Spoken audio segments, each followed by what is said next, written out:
Hey everyone, it's Alexander, the real Mr. Robinson. Welcome to the channel. It's Thursday, another MCU watch party, and we've only got 2.5 more weeks left of this. There's next week with Doctor Strange and Thor Ragnarok, the week after that with Infinity War and Endgame, and then just the Tuesday after that with Spider-Man Far From Home. But right now we are going to be doing Ant-Man and the Wasp. Finishing off what I call the Civil War Aftermath trilogy.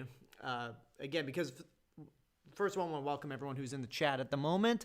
Gaming Dry Bones, William Clark, GZL100, and Spiders Prime. Welcome all. I'm doing all right. The reason I call this the Civil War Aftermath trilogy is because after Civil War, we follow Black Panther. And see how he's dealing with the repercussions of that movie where his father's been killed and he now has to be king.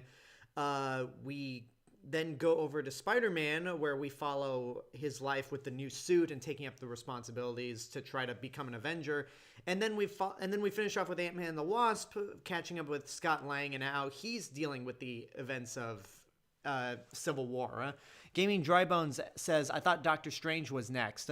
Yeah, the reason I didn't do Doctor Strange, and again, is because I think Black Panther, Spider-Man Homecoming, and Ant-Man and the Wasp go with each other so perfectly right after Civil War.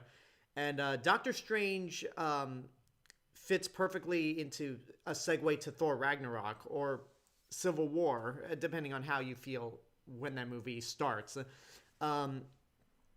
And then a lot of people, when doing a chronological recap or watch party or chronological watch along of the MCU, usually they will determine that Ant-Man and the Wasp goes right before Infinity War or right before Endgame, between Infinity War and Endgame. I'm like, I don't know. After the mid-credit scene in Thor Ragnarok, I just want to hop right into Infinity War, and after the end of Infinity War, I just want to hop right into Endgame. So I feel like Ant-Man and the Wasp, putting it in between either of those movies just kind of throws off the flow. But no, Doctor Strange will be Tuesday. I debated whether I wanted to do Doctor Strange right before Civil War or after Ant-Man and the Wasp. And in this case, I decided to save it for after Ant-Man and the Wasp. But anywho, getting back into the mundane... Most overrated franchise in the MCU. I like the franchise. Wait, which one are you talking about? Are you talking about the MCU as a whole, or is there a specific series of movies within it that you think is overrated? Anyway, as you answer your question, if you're watching this on YouTube and you are not following me on Twitch, that is twitch.tv/realmrrobinson. I stream every Sunday, Tuesday, Thursday, and Saturday. The weekends are usually reserved for gaming, and as of right now, until we get finished with the MCU, Tuesdays and Thursdays will be for these watch parties. Once the MCU is done, I'm going to be taking some time off, and then May 4th, I will be back with watch parties for the Star Wars Skywalker saga, as in the prequel trilogy, sequel trilogy, and original trilogy. Most overrated Godzilla movie, Mothra vs. Godzilla. I love it, but the last act of the movie feels so tacked on, and it's a bit embarrassing to see Godzilla get taken out by two newly born Mothra larvae. Anyway, for those of you who are watching me on Twitch, but you do not subscribe to me on YouTube, that is youtube.com/TheRealMrRobinson. It's my main hub of entertainment. I do movie reviews, sometimes TV show reviews. I just put up a review for Melody Time yesterday, the 10th Disney animated movie ever made and the 5th in the package film era. And then tomorrow I'm going to be doing a look back on the theatrical cut to Justice League to see if it really is as bad as people say it is. If you follow me on social media, whether it's Twitter, Instagram, or you caught the community tab, or you pay attention to the community tab on YouTube, I put up a photo of the preview, basically a preview of what to expect from that video. And spoiler alert, involves the thing that has cemented Justice League into infamy. Gaming Drybones says, I thought it was Godzilla Final Wars. No, because Final Wars people are more mixed on. Mothra vs. Godzilla is a movie that gets universal acclaim, and I'm just like, It's good, but it's not one of my favorite Godzilla movies. Yeah, with that being said, Jason Strong Movies Review. Hello there. Welcome to the stream. I want to say I've seen I want to say I've seen you in the chat somewhere before. Your name seems familiar, but if not, welcome. And if I have, welcome back. The canon cut of Justice League. Are you talking about the theatrical cut or the upcoming 4-hour long version? God damn, I can't believe that movie's gonna be 4 hours long. I hope it's good, though. At the end of the day, I do hope it's good. Hello to Quantate. I'm doing good. Before we get started, I just want to say, if you like what I'm doing on either YouTube or Twitch and you want to help support financially, you could go to patreon.com/therealmrrobinson. If you pledge to the $3 tier and above, you will get exclusive TV show reviews. I'm still doing reviews for WandaVision, and I will be also doing that simultaneously with Falcon and the Winter Soldier, which debuts next week. That's going to be exciting. So next week we got both Justice League Zack Snyder cut and Falcon and the Winter Soldier. So basically the reaction on Twitter is probably going to be 2016 all over again. But anyway, if you cannot help support me financially, that's totally fine. Just following me on Twitch or subscribing to me on YouTube is good enough. And I have a cat who's meowing and has decided to take residence on my lap. As long as you're quiet, not begging for food during this watch party, you can stay put. Standard cut, not that long cut. Yeah, you might be one of the few people that says that that version of Justice League is canon because, Thank God you're not in the presence of a hardcore Snyder fan. Like, thank God I'm not that type of person because I don't know. I'm not going to talk about it. I'm not going to talk about it at all. I'm going to try to stop talking about that thing for a week until we get to the movie. But anyway, we are not doing we're not doing DCEU. We're doing the MCU with Ant-Man and the Wasp. And if y'all ready, I'm going to start pushing the play button right now.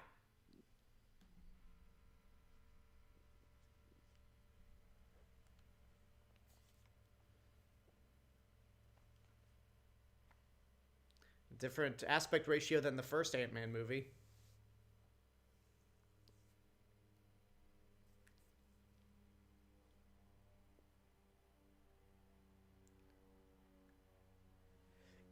It still blows my mind how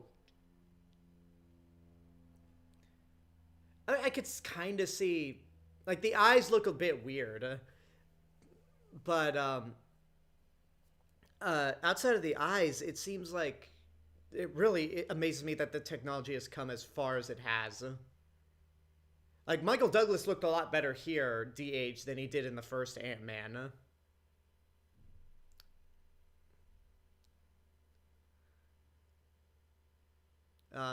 Gaming Drybone says, I like Ant-Man and the Wasp, but I hear people don't enjoy it, but I do. I think it's better than the first Ant-Man.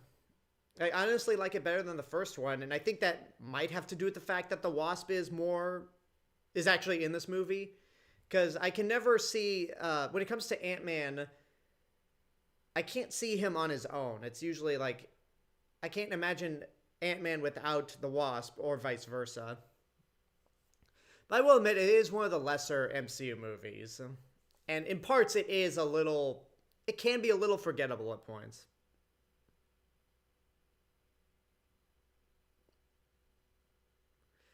Have I watched the new South Park special? I haven't. I was on a Discord right before for another stream, and the people on there were talking about the latest South Park special.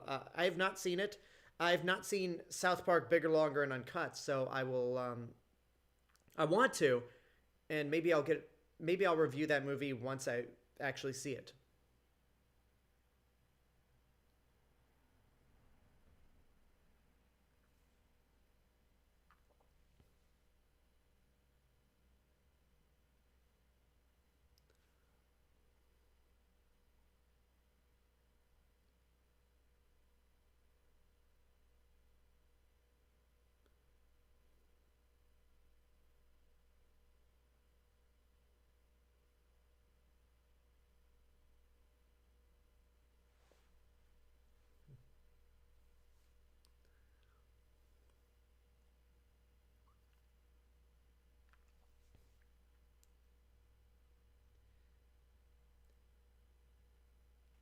Yeah, I do like how small scale these movies can be, and in a way, how personal they are.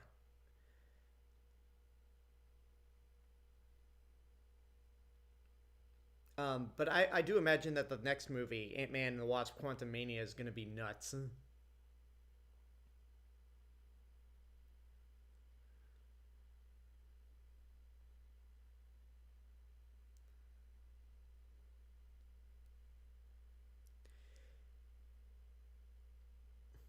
Yeah, I feel like I'm in the minority of people that say this is better than the first one, and part of the reason is because I guess all the production stories about Edgar Wright originally doing the first Ant Man and then left kind of got seeded in my head when watching the first movie, so I didn't enjoy it as much.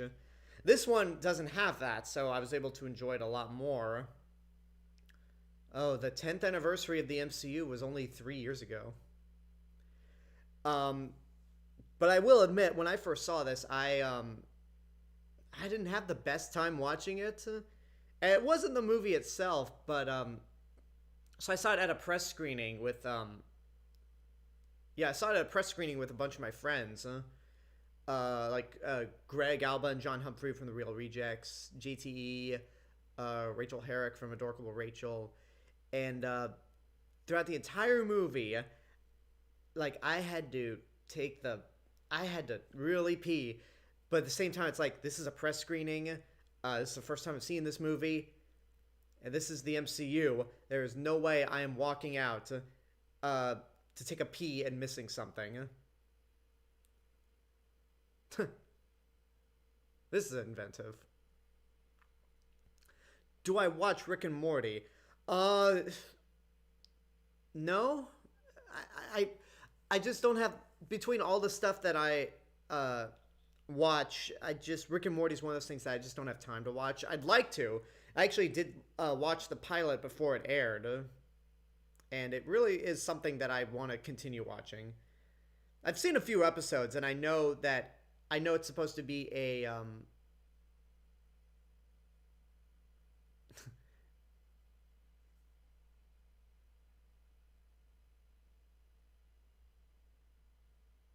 what was I gonna say? Yeah, I like how it's pretty much a more raunchy version of Back to the Future with Rick and Morty, Doc and Marty.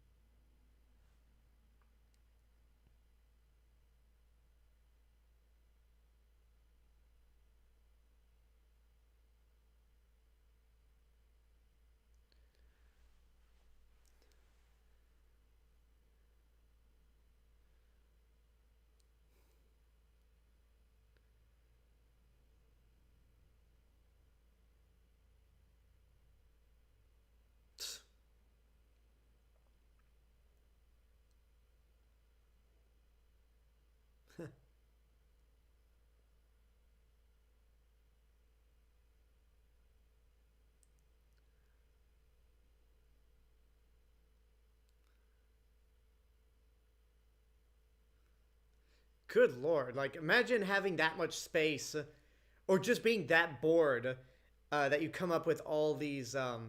You just do all that. Huh? Like that is nuts.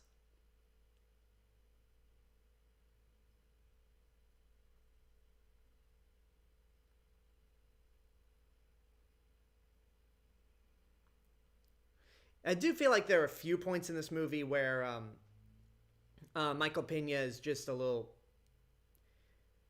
It's like they he goes a little overboard with the improv comedy.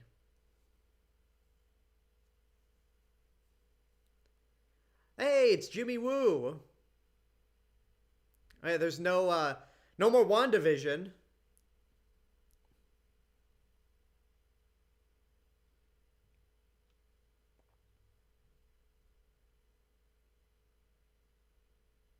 I think that's the motto for every single parent last year.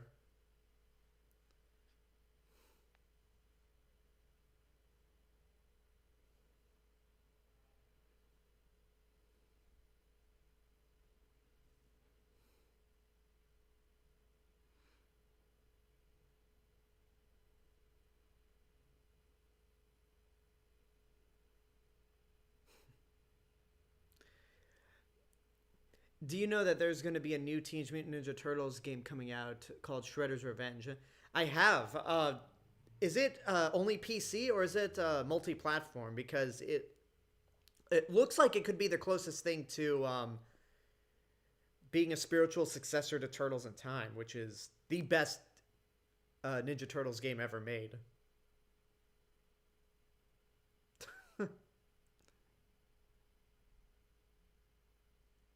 That was sarcasm, Woo. I wonder if any of our parents were that creative in playtime when we were younger. Mine sure weren't. I love my parents, but I can tell you right now they were not that creative.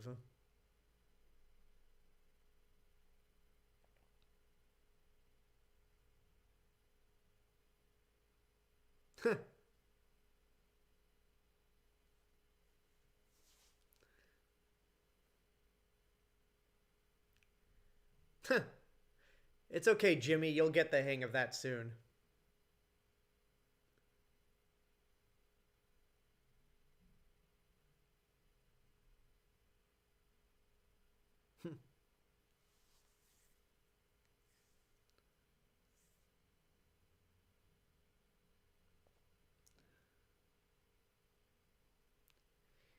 Yeah, Bobby Cannavale's character is a lot different than he was in the last movie.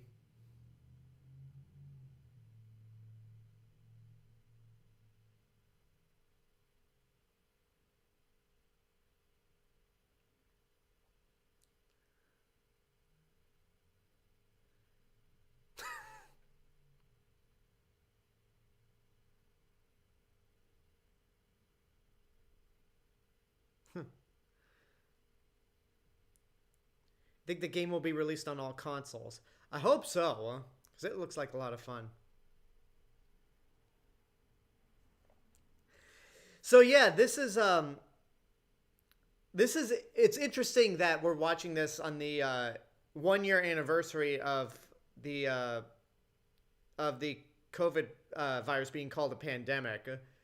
Because this is the same attitude that I think everyone had when they thought, "Oh, 2 week quarantine, easy peasy," and then here we are a year later.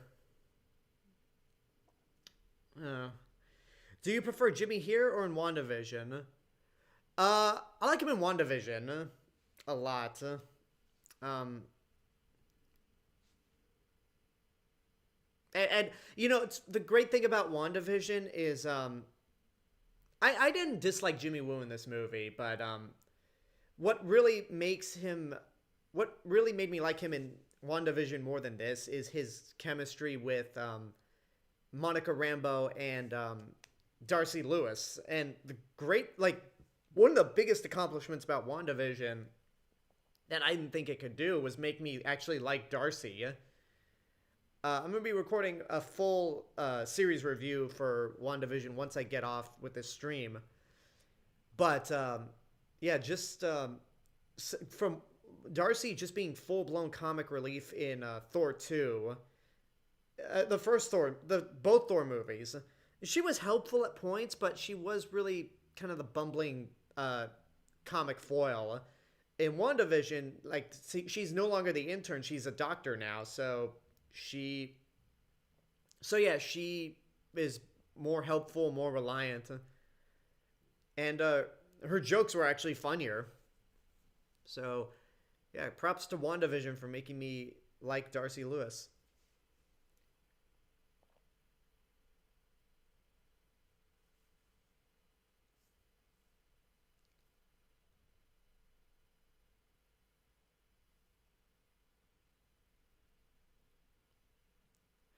Have I heard about people burning face masks in protest? Yes, I have. Huh? I have. That's all I'll say.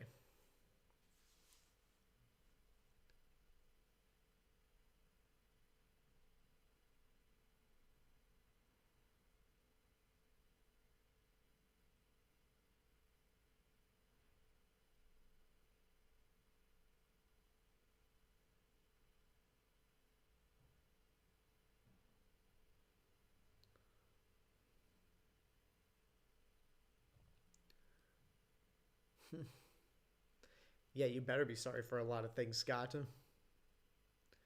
Oh yeah, old ass flip phones. Animal House.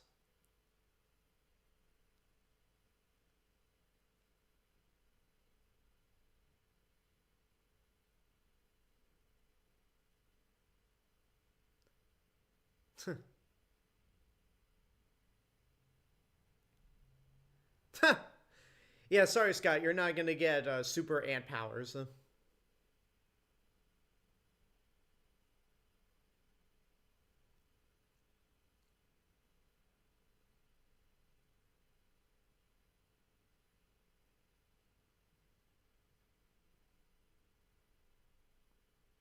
She is not happy.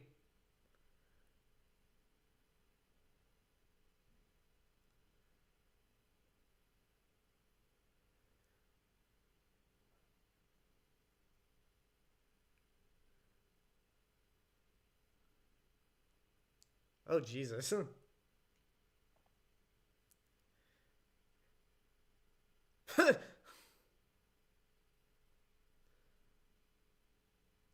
Okay, there's that. We'll get back to this later, but there's that line she said. They won't open while the system's engaged.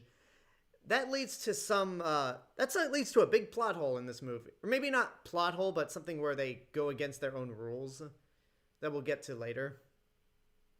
Jesus, just a giant ant eating Fruit Loops in a box.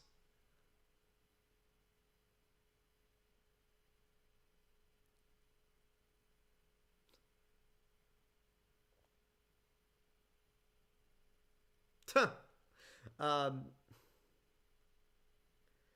do you think Ghost is one of the better villains in the MCU? I wouldn't really call her a villain. I mean, we'll get to her later, eventually, but I'll explain.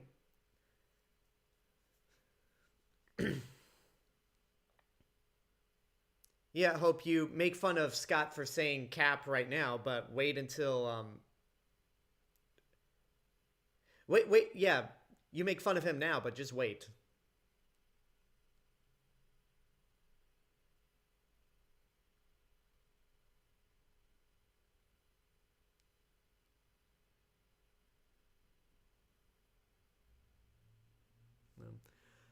Hope hope out of the bobbin.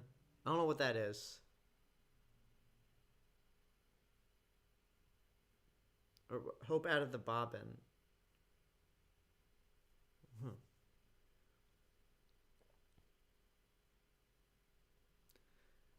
Oh, what a rundown building.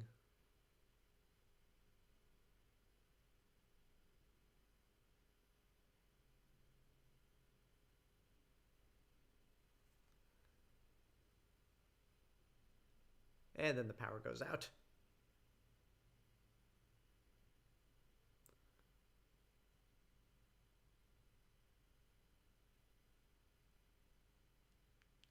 Trust us. Have I heard of the TV show Daria? Yes, I have. I've never seen an episode. Um, I've never seen an episode of Daria, but I'm very well aware of it. She changed her hair. Okay, okay, the bobbin was a hairstyle. Yeah, I didn't like that. I didn't like that hair she had in the last movie.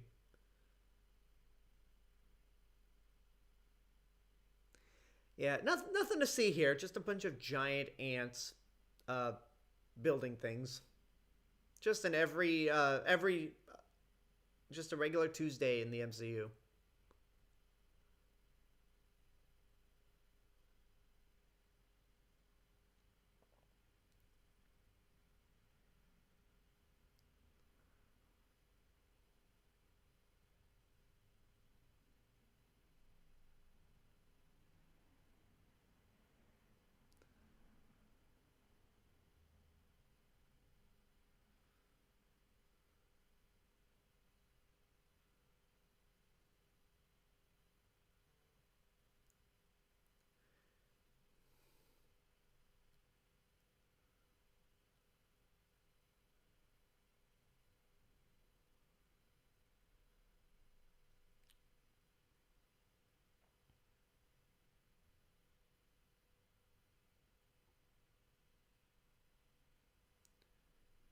So it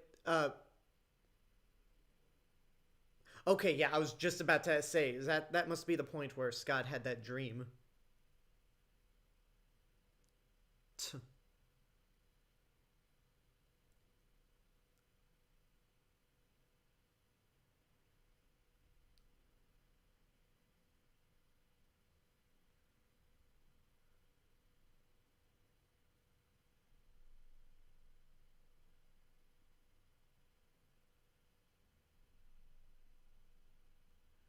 So here's something that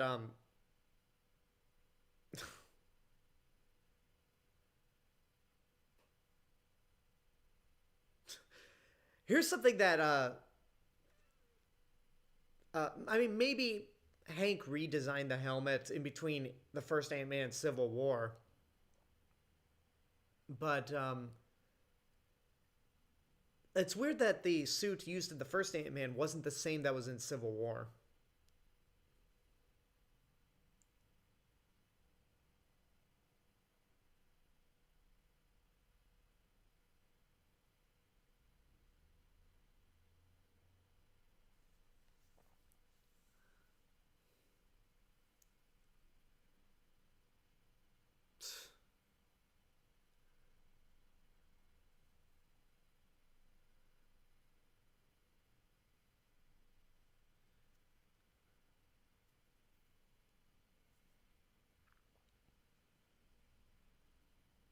Way to ruin a moment, Scott.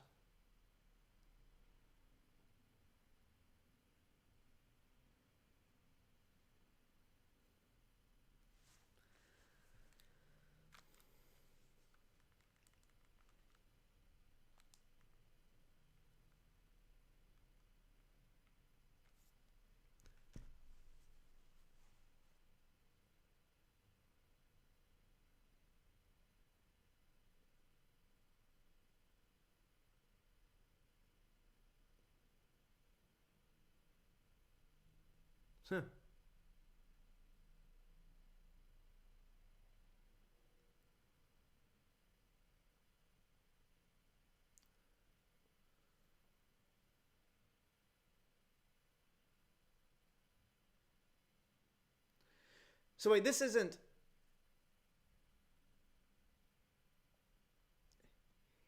Yeah, you still want to wait inside? Hello there, Turner Jenkins. Welcome to the stream.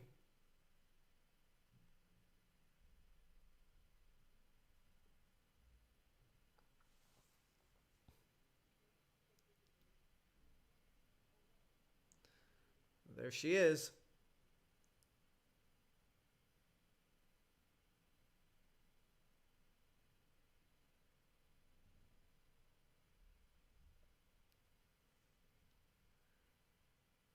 Those antennas are in the way.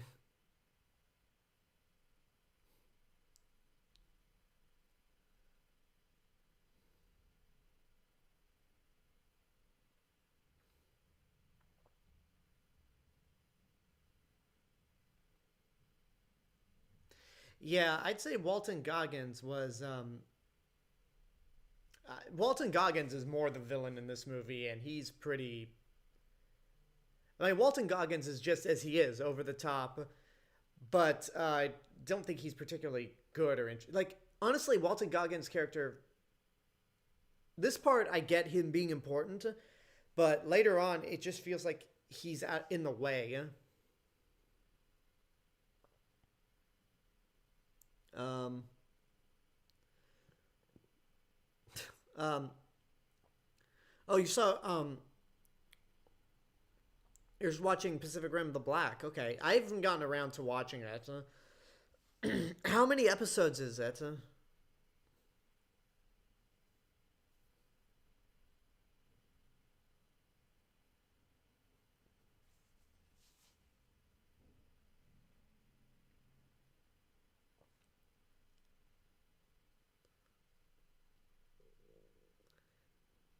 Sonny B. Is he a bigger villain? Like, is he a bigger villain in the comics at all? Because here it just seems like he's a generic mob boss. Oh, the Hateful Eight. Yeah, yeah, Walton Goggins is great. Like one of my favorite roles is when he's Pierce's lawyer in Community. He's so straight faced throughout the entire thing, and yet he's so hilarious.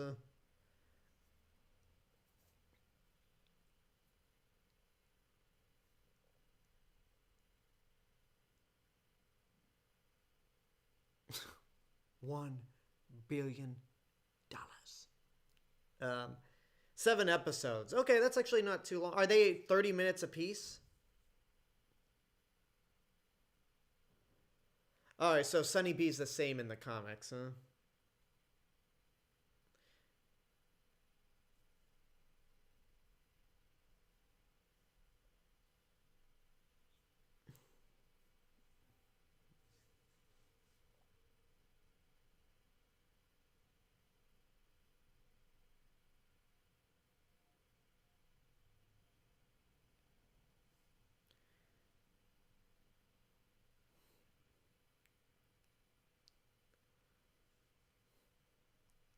Yeah, she's like, okay, yep, I'll let you be. Nothing else will happen. I won't be back with a vengeance.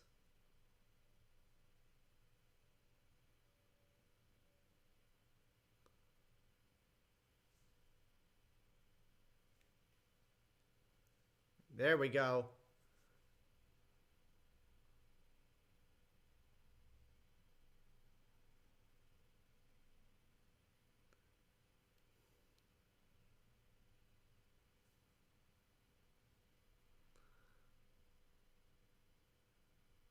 Nice.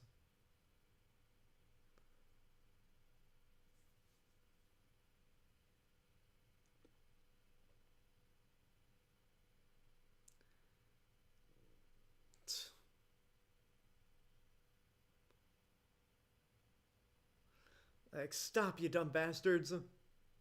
There's good money hanging on that.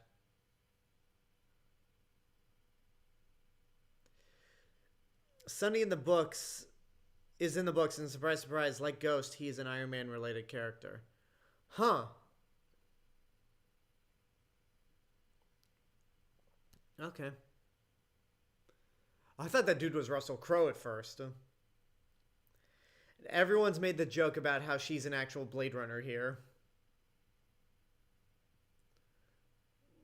Should have been a hot pan of grits.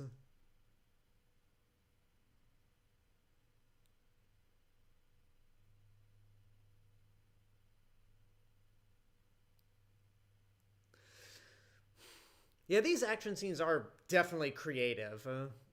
I feel like they're a lot more creative in this movie since they do experiment with the growing tech, and obviously you got Wasp kicking ass as well.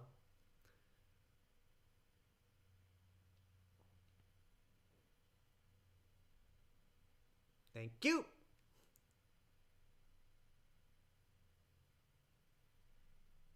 I just don't trust you with that kind of tech, Scott.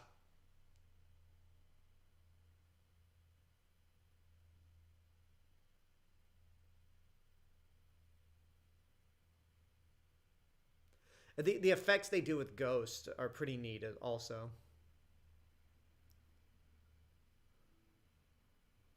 Boo!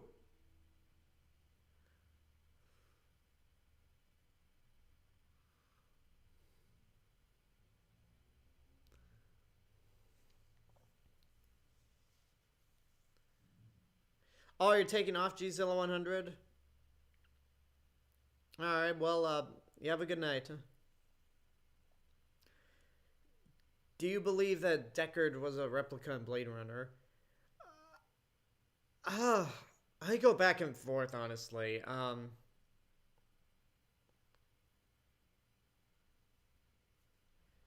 I can't answer that. So all I'll say is that I really appreciate that they don't answer that question at all in Blade Runner 2049.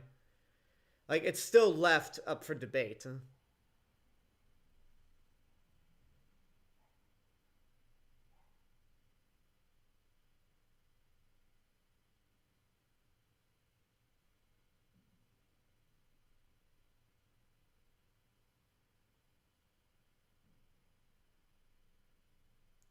Ooh.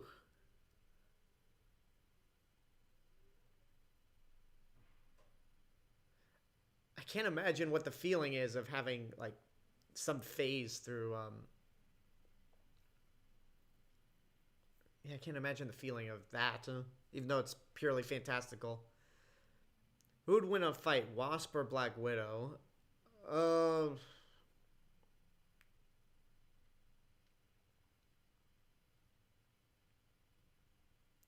I mean, Hope has the advantage of being able to shrink, um, and that gives her super strength. But uh, Natasha's pretty dangerous.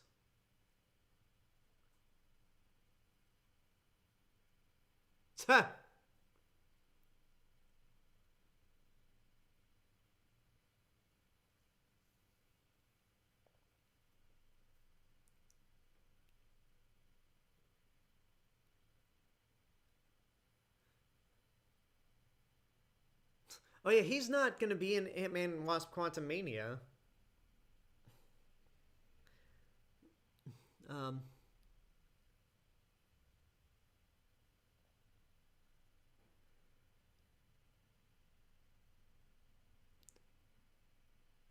you're talking about Mechagodzilla in um, in Godzilla versus Kong.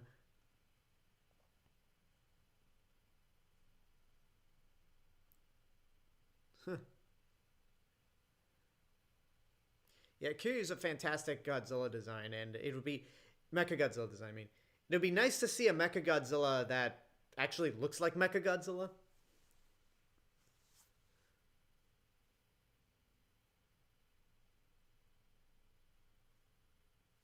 Veach.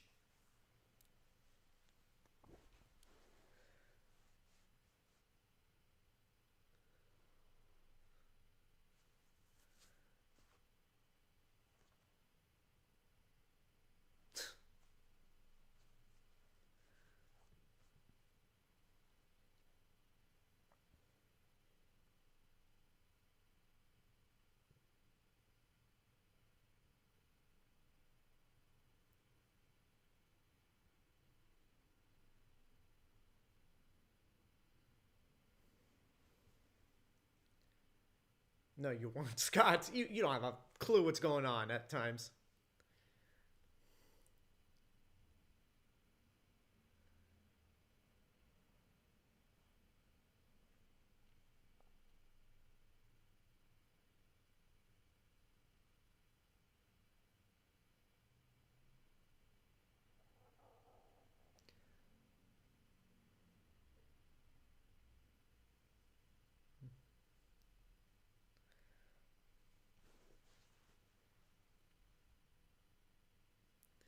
Many people thought that John Wick was in the MC. Really? Really, people thought that John Wick was an MCU movie? I can't. I no. Why would why? Never mind. I'm not going to comprehend that stupidity right there. The worst is the anime version. Yeah, the wor I mean, that like it's just a Mechagodzilla in the anime is just a giant city. Yeah? Like that's not Mechagodzilla.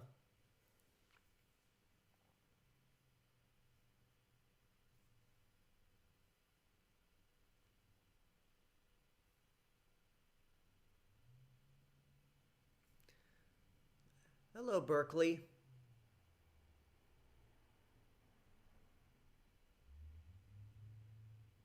I love how Scott just mocks that MCU disguise get up or cover.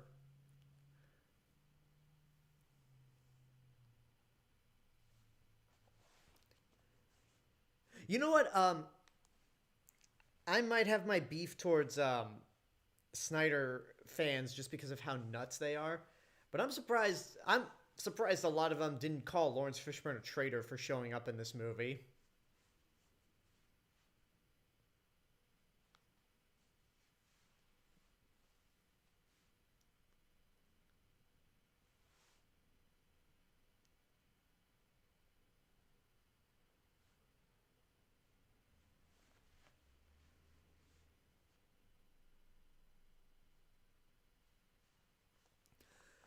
Uh, I feel like Tony. I mean, prior to having a daughter, Tony may have had worse humorous. That's Sam Jackson. God damn it, Spider is Prime. Yeah, I wasn't gonna make that joke.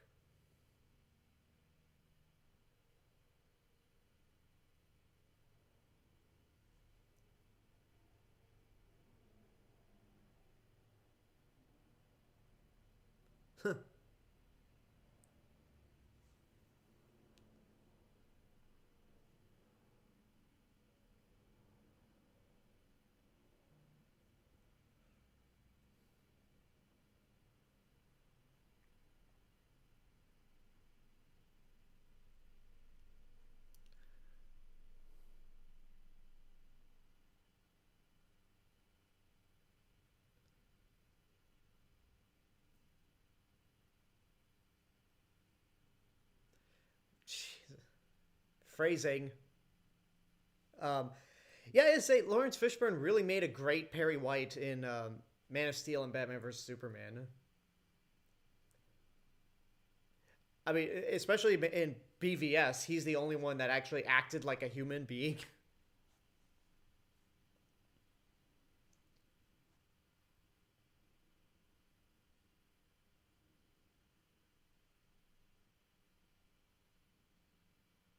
And it wasn't through spousal abuse.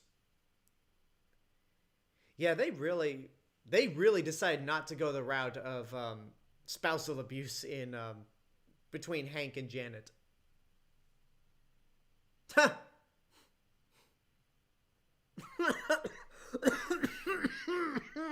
Sorry. Sorry, that the image of an ant playing drums with the line, "What are you, 15?" Um, that got something out of me. It's like, no, I'm not 15. I'm under house arrest, technically, and I'm bored.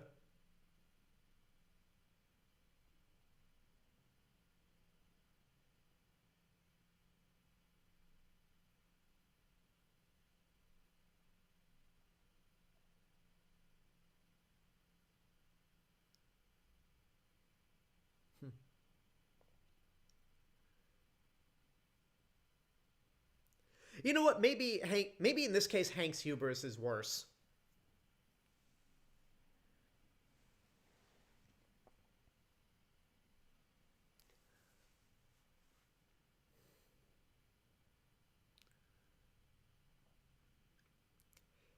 Yeah, about that.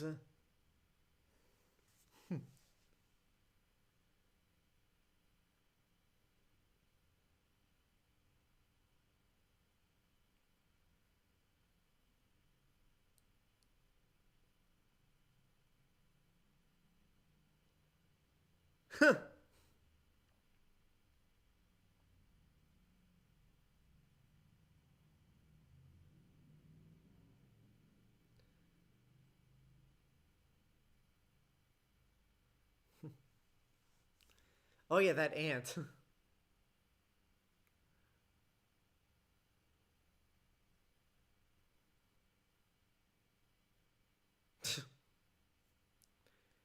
I just imagine some dude wearing green playing a giant ant.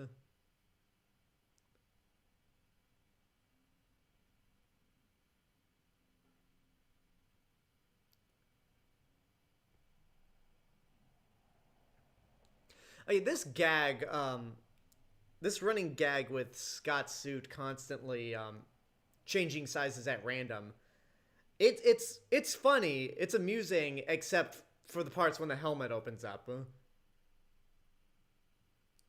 Like, I guess the reason I have a problem with the helmet opening up every now and then is because like they made it clear that um like I think they made it clear something about the molecules will just kind of screw with you unless the helmet's closed or unless you're inside the car.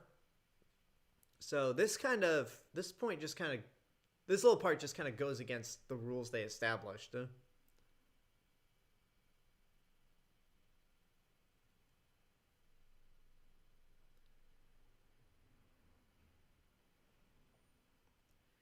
In the comics, the Goliath code name besides Bill Foster, Hank Pym, and strangely Hawkeye used that code name. Really? Huh.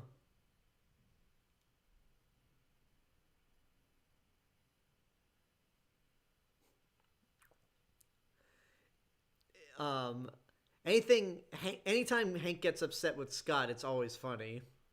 Yeah.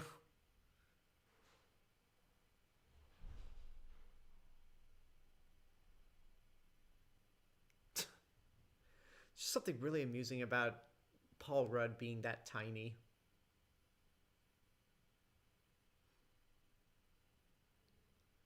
Like this looks embarrassing for Scott.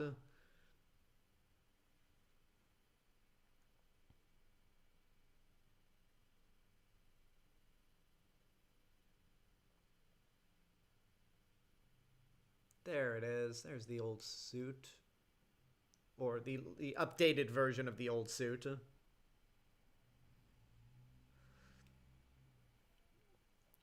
I had any superpower, what would it be? I'd pick flight. No, no, I don't have to worry about traffic. I don't have to worry about.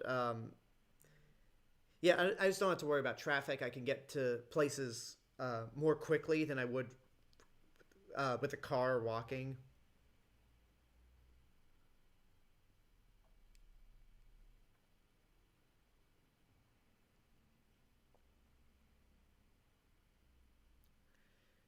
Yeah, invisibility is good.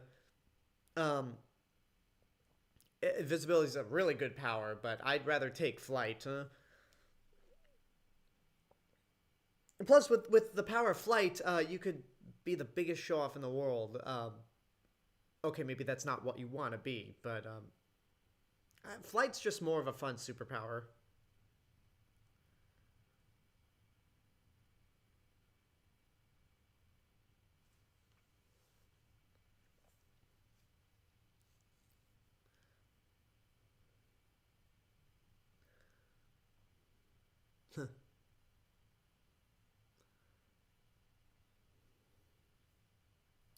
But plus, if I had the power of flight, I'd probably I don't know, being invisible.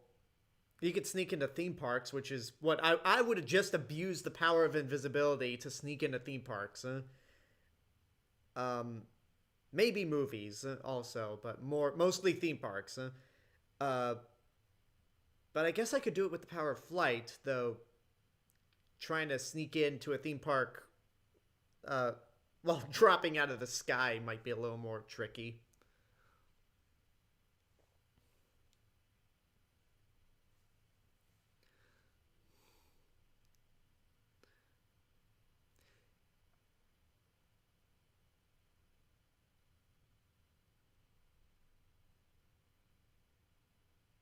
She's Hope is not amused with that name.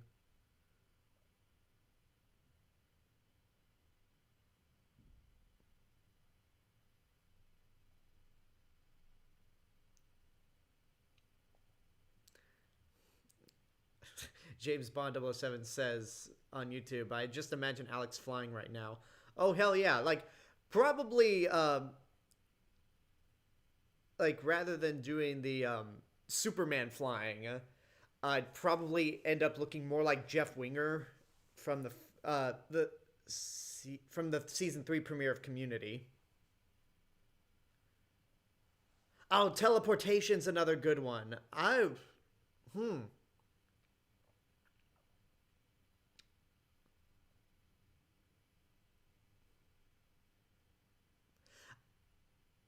I'd uh I'd still go with flight. Flying just seems more enjoyable.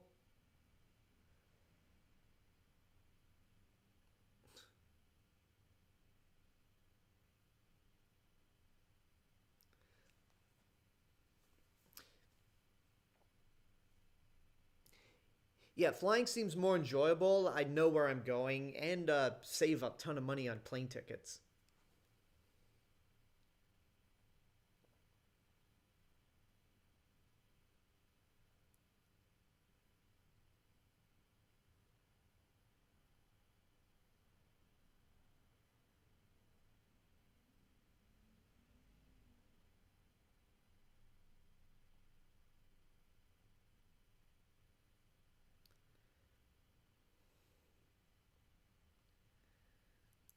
Oh yeah, y'all are coming up with a lot of really good superpowers. But yeah, I'm sticking with flight.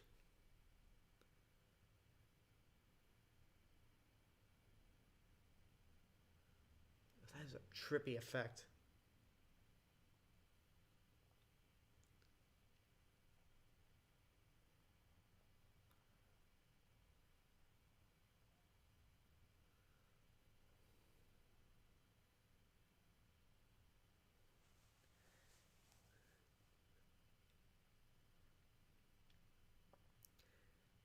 If I were to pick another power, it would be flight and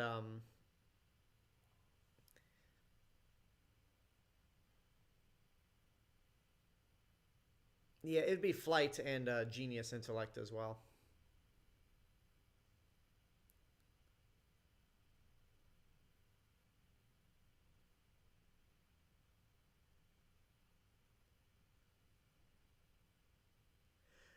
Huh? So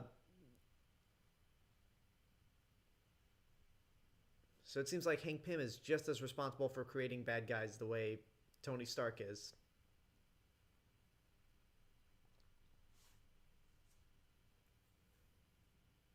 Yeah, that sounds like that's no. Yeah, this is more in line with Howard Stark and Anton Vanko.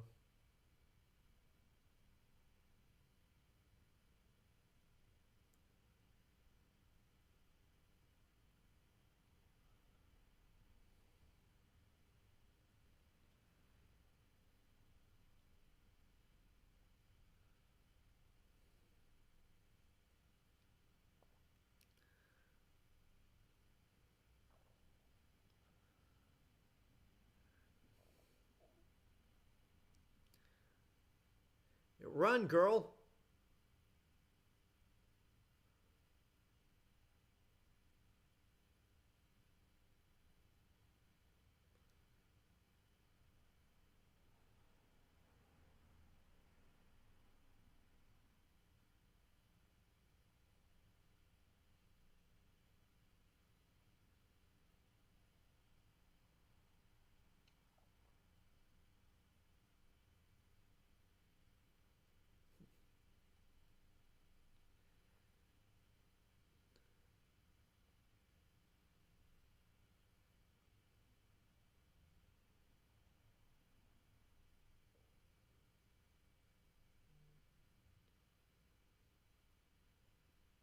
Okay, that's where they were, Argentina.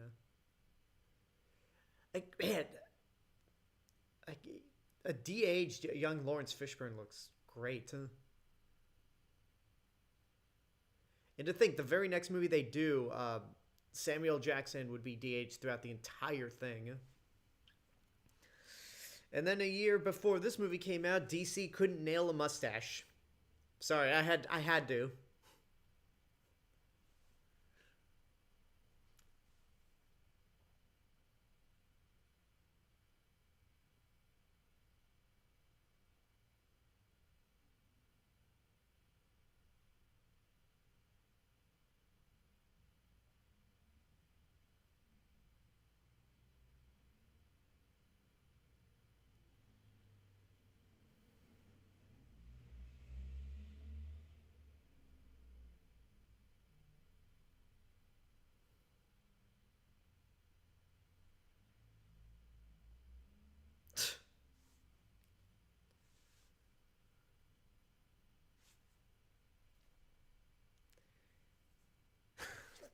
Lawrence Fishburne is not tolerating that.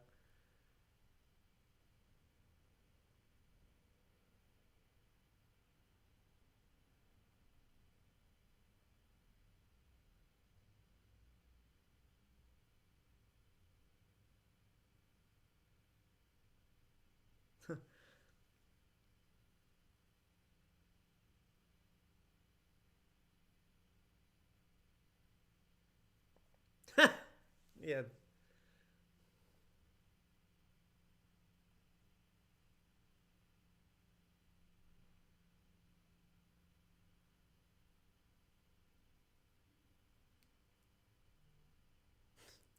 Okay, this scene.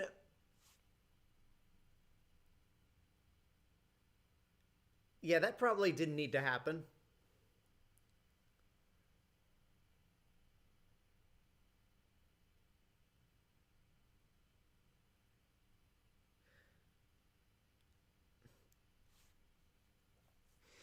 Yeah, see, this is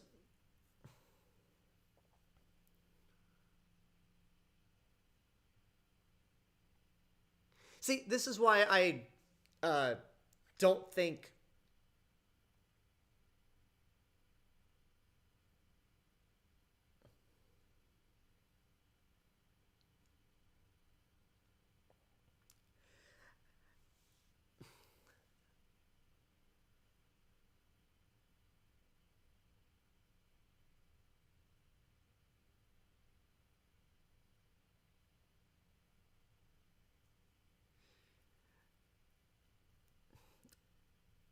I could see how Bill Foster and Ghost are played as villains, but like they're not. They don't have any like real huge grudge or aren't really villainous. They're just trying to save her life before she dies, because she's clearly a victim in this whole scenario.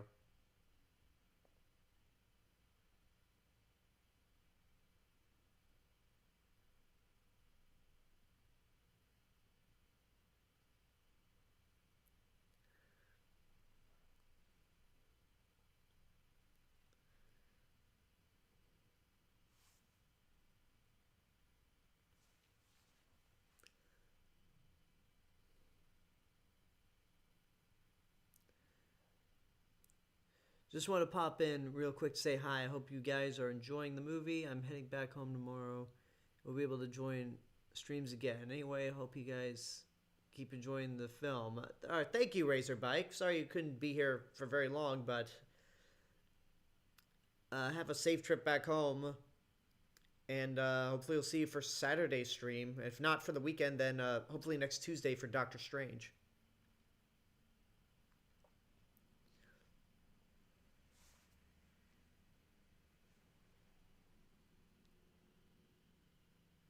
Sorry, I'm just fascinated by my cat sleeping on my lap in a ball.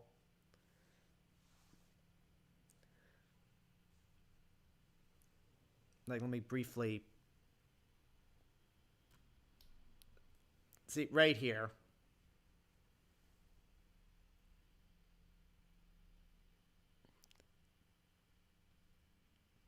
There we go.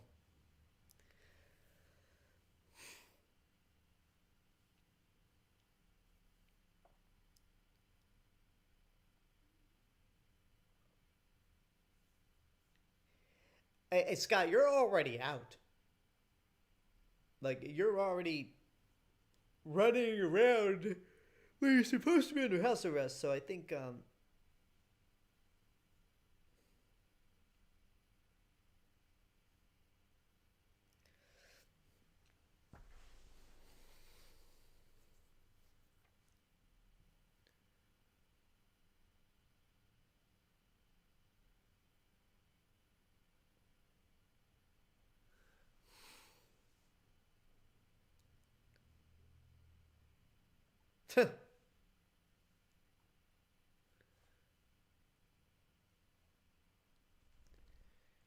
he is really over the top in anything. Well, okay, Tomb Raider, he was not. He was so tame in Tomb Raider. I'm like, that's not why you bring in Walton Goggins.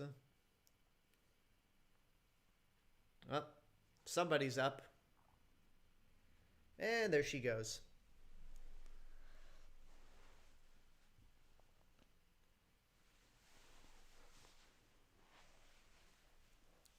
Yeah, after a while, Sunny B really is just in the way.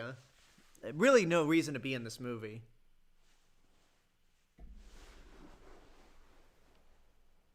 Sorry, I gotta grab my water so the cat doesn't get it. Um, Now, a lot of people felt like Scott wasn't as smart here as he was in the first.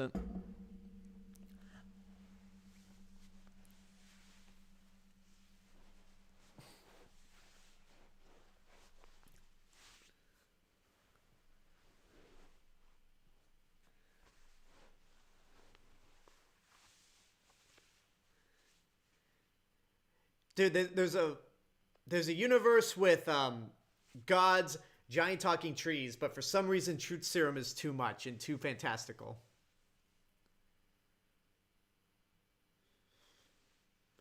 Uh, I mean, I could kind of see how people would take Scott as a fool in this movie compared to the first Ant-Man. But I mean, to be fair, he has his moments where he shines, but he's not an expert on quantum physics the way Hope and Hank are.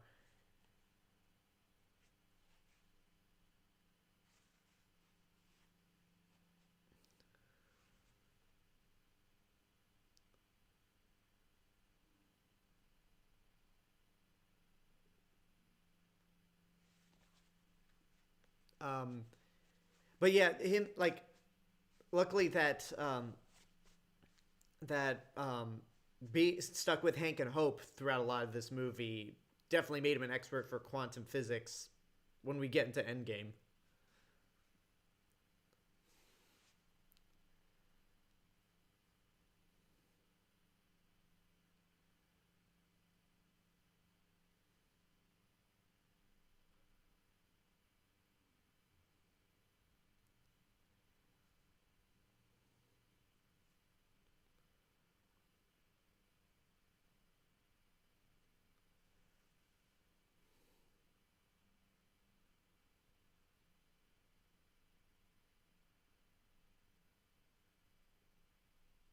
He was about to backslap him, like.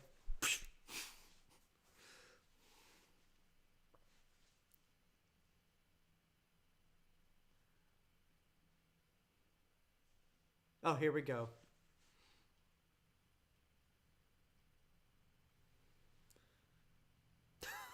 That hair.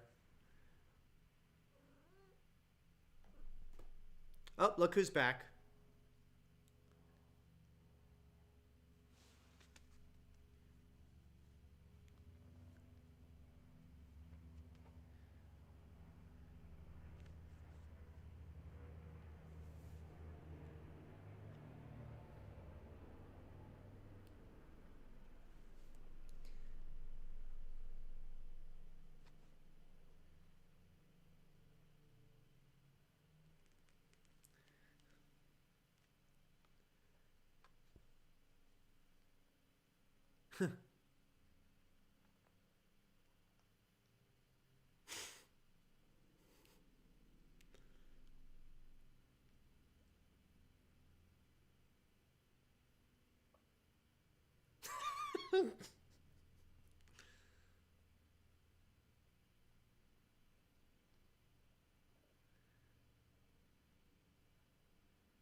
I'm sorry.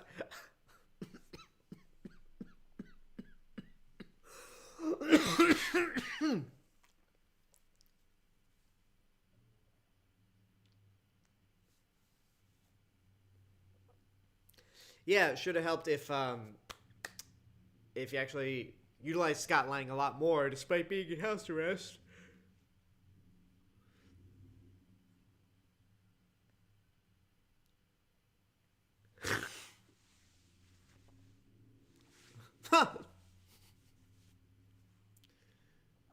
I like that. The woods. Ah! She just popped out of nowhere.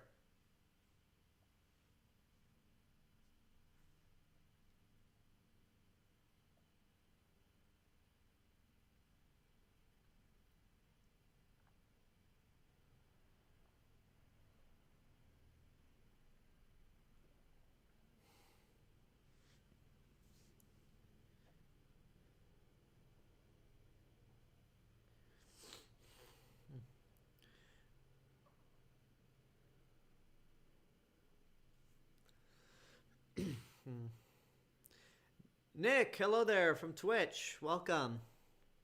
Oh, Turner Jenkins. Sorry to hear that you have to go, but take care. Have a good night.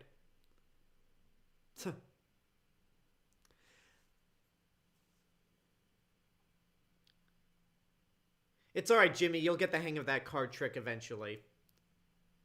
I love like the very first thing we see of him when he's introduced in WandaVision is him nailing the card trick with his business card for the FBI.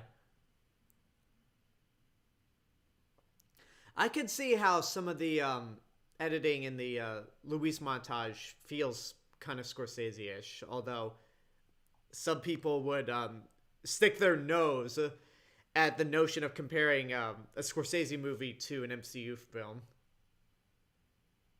And some people would scold me for saying using film when talking about the MCU and movie when talking about Scorsese.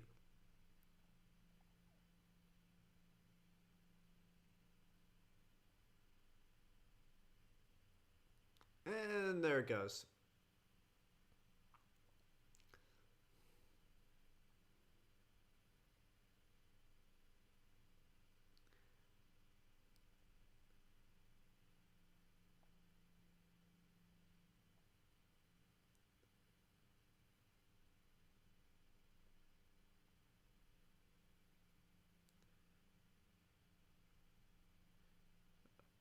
Oh, yeah, that's not Scott.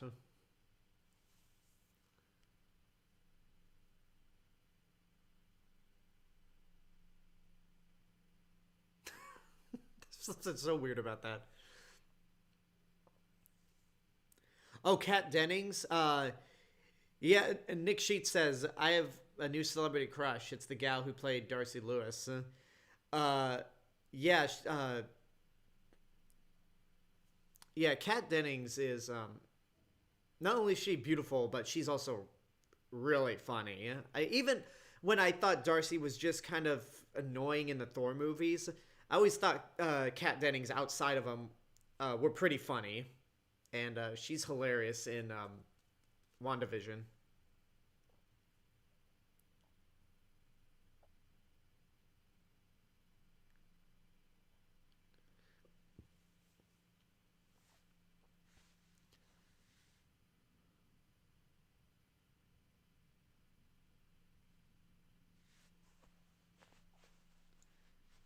Oh yeah, there's just a straight up giant um, paperclip up there.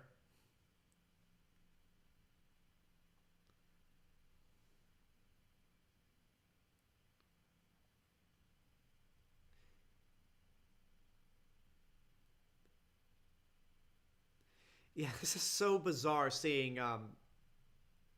Yeah, this is weird. Again, I know it's played for comedy, but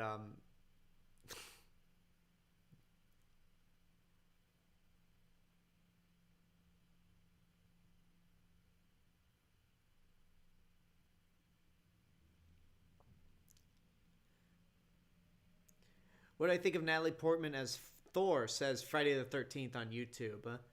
I hmm. It's interesting that Natalie Portman talked about how she wasn't going to come back in the MCU, but apparently money talks, and I guess maybe after Thor was revitalized in Thor Ragnarok, which we'll get to next Thursday, she might have changed her tune. I think she's going to do good.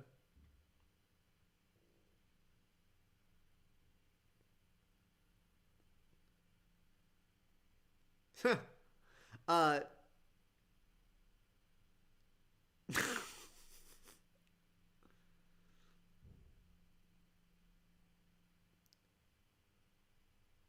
yeah, I think it's yeah, I think she'll be good, and I think she'll be good. But those behind the scenes photos where her arms are just like she's been working out, like more than Evangeline Lilly, more than Brie Larson, more than Scarlett Johansson. Like she looks buff.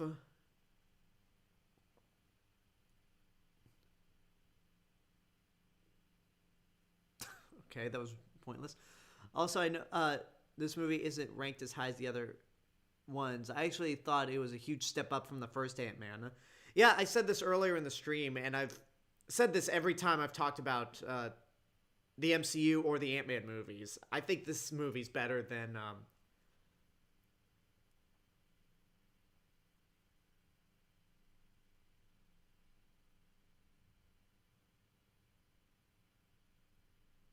Yeah, I think this one's a lot better than the first Ant-Man. And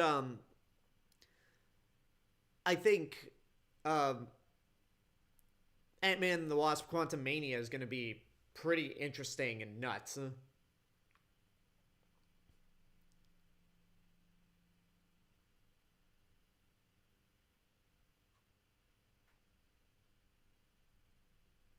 Like I feel, it's Ant-Man and the Wasp: Quantumania is going to be interesting.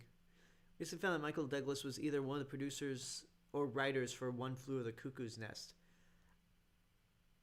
Uh, I haven't heard about that. I'm gonna look that up right now.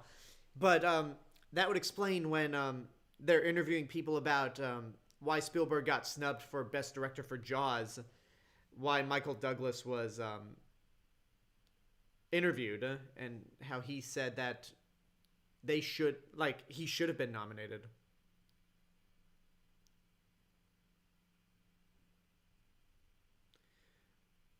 Let me see.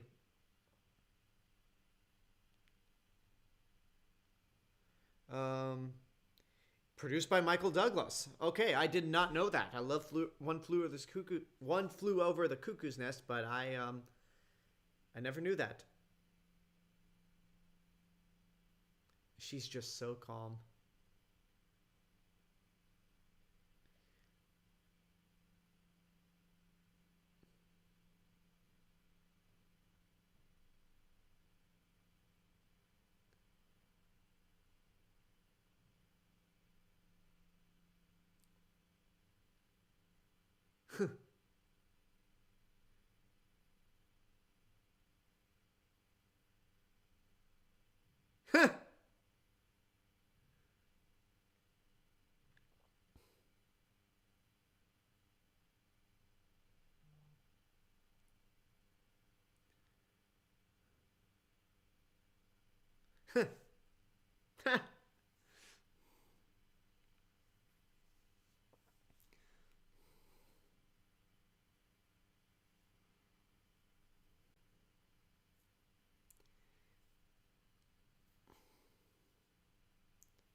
Oh shit. Okay, since they're near San Francisco, I wonder if they actually shot this in the redwood forest that passed for the forest moon of Endor. Because now I'm expecting to see an ATST just walk through the trees.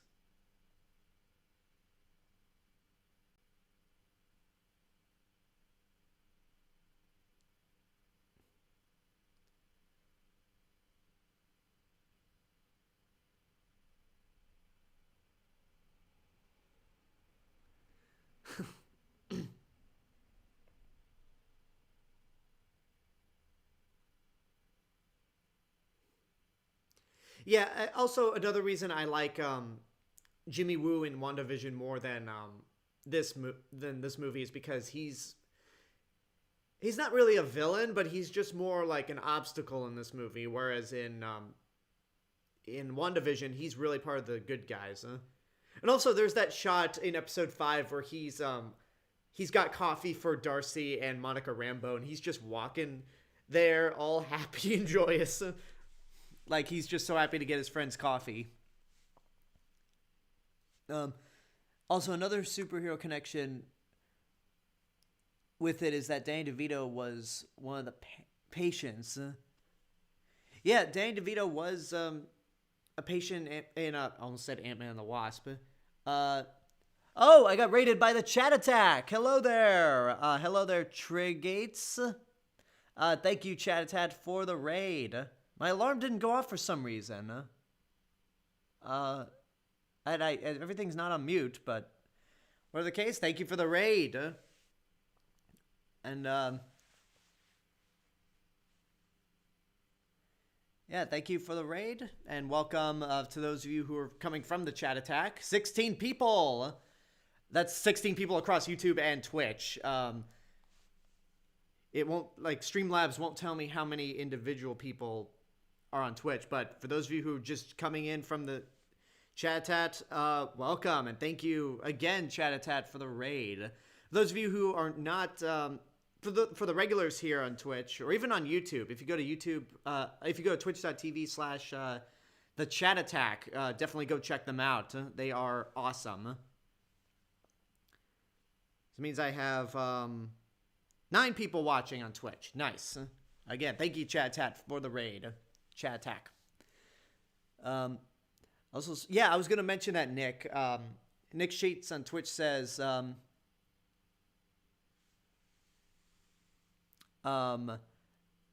that Christopher Lloyd was one flew over the cuckoo's nest. He didn't recognize him. Yeah, I recognized him right away because, again, big Back to the Future fan.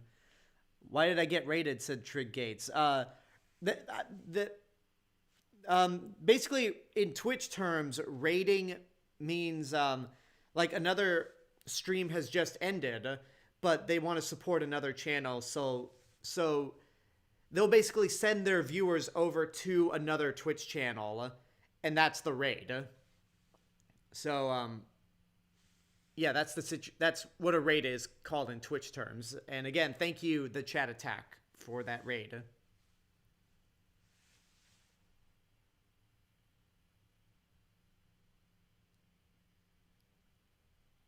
And you're good with that? Yeah, I'm good with that because it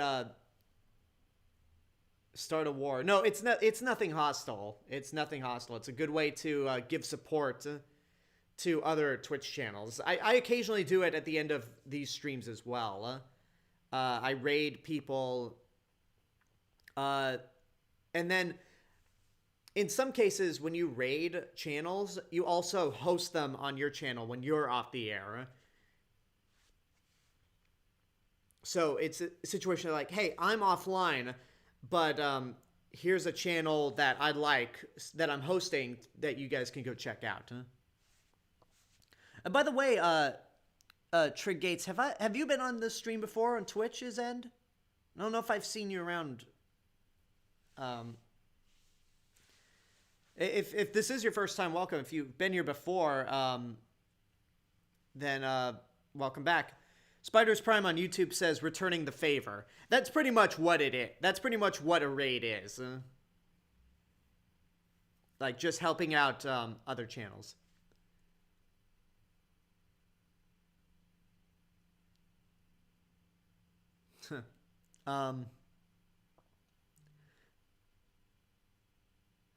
Angelica Houston was a cameo in... Okay, it's been a while since I've seen One Flew Over the Cuckoo's Nest, so I... let me see. Party of 17 is how many people rated me on with the Chat Attack. Chat Attack. Again, thank you guys for the raid.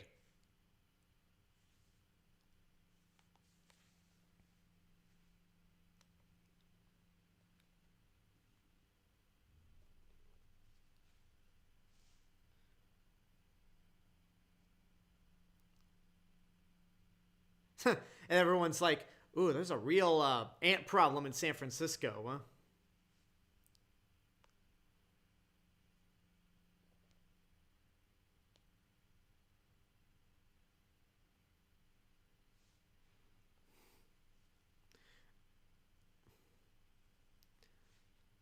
And there's the lab.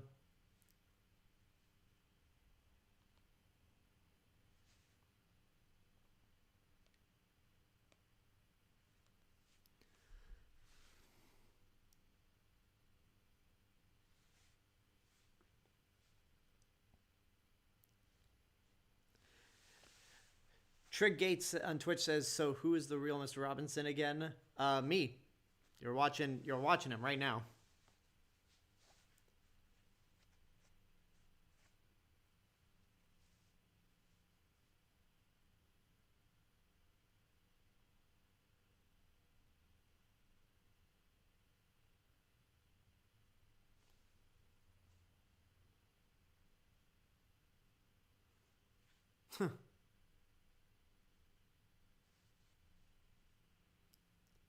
Yeah, there are a few comedic moments in this movie that, again, I think this is better than the first movie, but there are definitely some of the little improv moments go a little too far. And I just don't think it's as funny as some of the improv moments in Thor Ragnarok.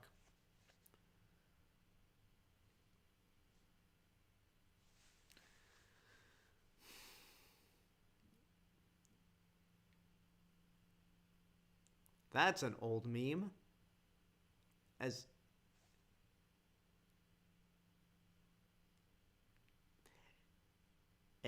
Scott Lang, Hope Van Dyne, and Hank Pym stare at him awkwardly.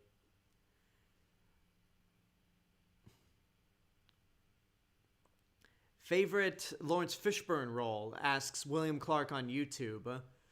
I mean, like I said, I really like him as Perry White in Man of Steel and Batman vs Superman, as much as I'm on Man of Steel and ew on BVS. I guess Morpheus. I've only seen the first Matrix movie, and Morpheus is probably the go-to answer, but I'm gonna go with Morpheus.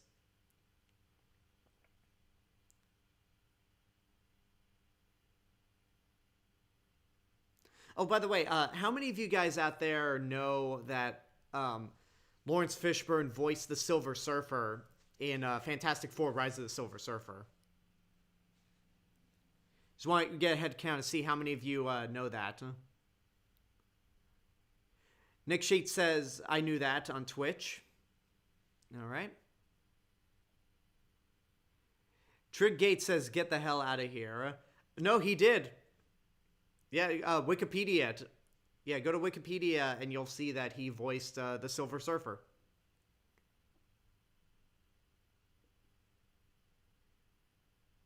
Yeah, we'll see that suit again.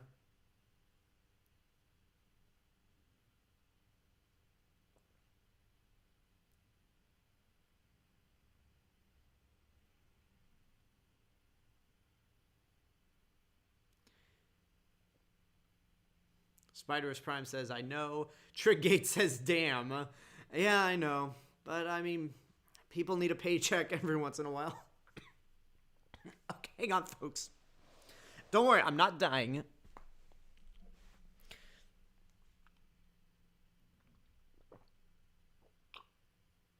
Alright, so it seems like most of you know that. No, I don't have COVID. Trig Gates asks, you have COVID? No, I do not.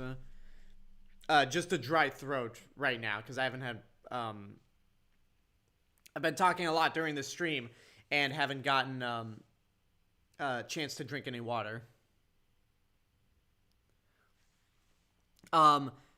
Nick Sheets says, on Twitch says, however, what you all might not know is that Brett Spiner voiced Silver Surfer in the spin-off Avengers Assemble called Hulk and the Agents of Smash. I did not know that. That's interesting. Oh boy. Friday the 13th asks, are you going to live stream the Snyder Cut? I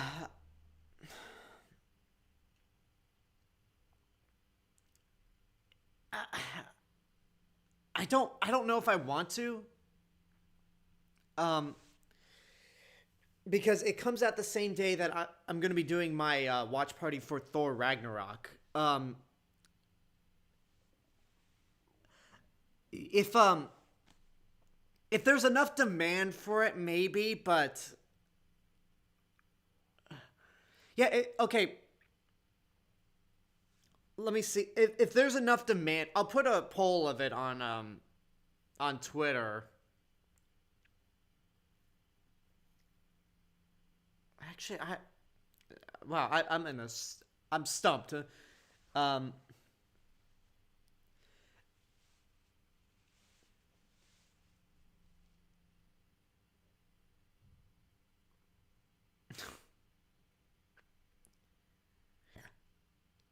Yeah, I don't know. Like, I feel like if it's a movie I've never seen before, I'd rather just do it right away without doing a watch party, but I don't know, it's a big deal. So maybe if there's enough demand for it, if you guys really want me to do it, then I'll do it the same day as I'll do it before the Thor Ragnarok watch party. So Just want to get a head count. So it's let me see. Friday the 13th on YouTube asked if I was gonna do it. Is there anyone else that wants me to do it? A live watch party for Zack Snyder's Justice League? Oh, you know what? I feel like that might.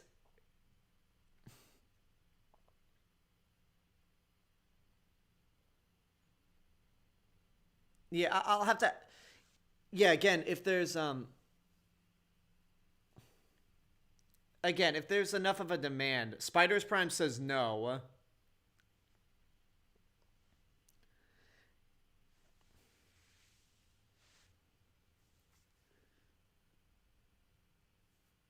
Oh, that yeah, that area.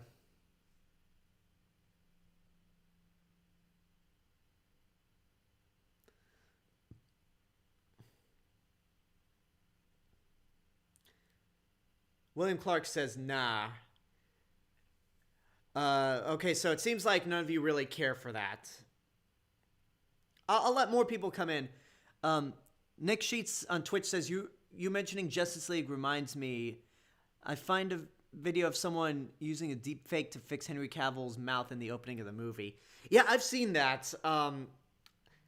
It's a damn shame that a deep fake can look better than millions of dollars to remove a mustache. Like that is sad.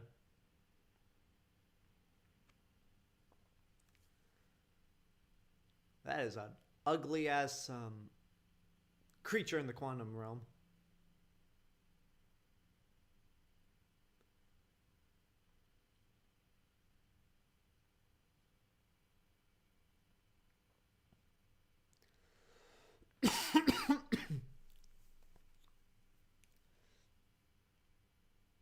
Hurry up, they're gonna eat me.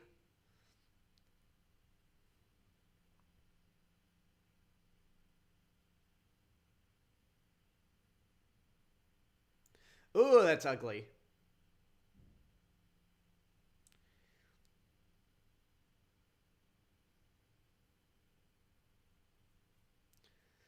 Sure, bikes just come out of nowhere.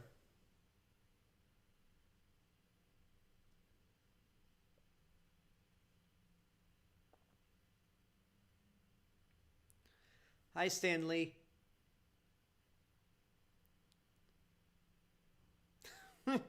That's a great line. Friday the 13th says it's a 4-hour and 2-minute movie, so that would be a pretty long live stream. Yeah, the other problem is I don't like considering in theory if I were to do it, it would be the same day as my Thor Ragnarok watch party, and my computer would be drained by the time we get to the end of Justice League. That Pez dispenser, like I love how the the Hello Kitty Pez dispenser just kind of looks down at that guy. It's like, you are stupid.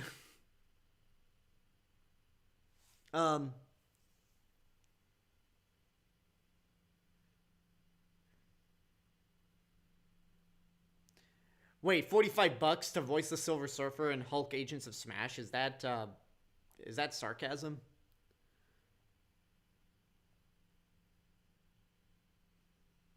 Or are you talking about that deep fake thing?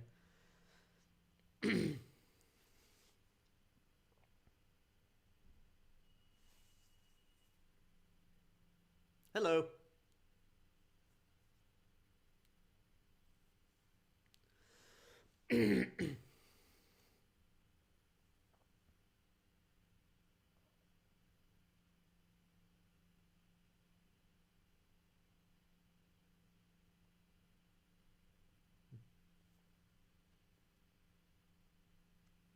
Oh, okay. When you took a selfie with Brett Spiner. Okay, that makes more sense. That makes a lot more sense than being paid $45 to voice a character in an animated series.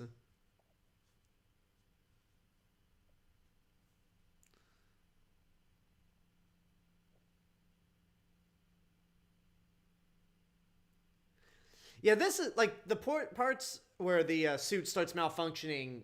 I get they had to set it up in a less hazardous environment, but This is just a better use of that gag.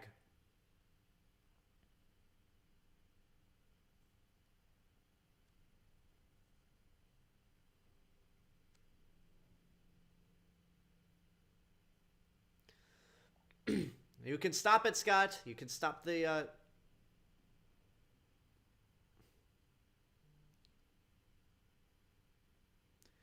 typical San Francisco hipsters.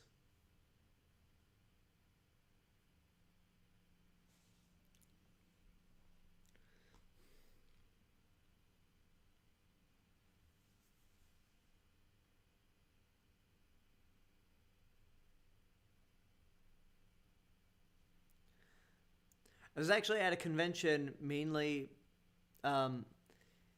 because William Shatner was a special guest there, and I got to both do a special photo op with him and get a signed autograph from him. So he was so nice to me that day. Oh, nice. Spiders Prime says we never know who Sonny B's mysterious buyer is. No, we don't. I'm not sure it even matters. Friday the 13th on YouTube says, what do you think of Fantastic Four, Rise of the Silver Surfer? It's bad. I think it's slightly better than the previous movie. And certainly miles better than the Josh Trank movie. Like, the only reason I'd say it's better than the first Fantastic Four movie from Tim Story is that it has better production value. And there goes the cat again. But honestly, out of all the Fantastic Four movies we have so far, I'd take the Roger Corman movie. And I'm not even joking.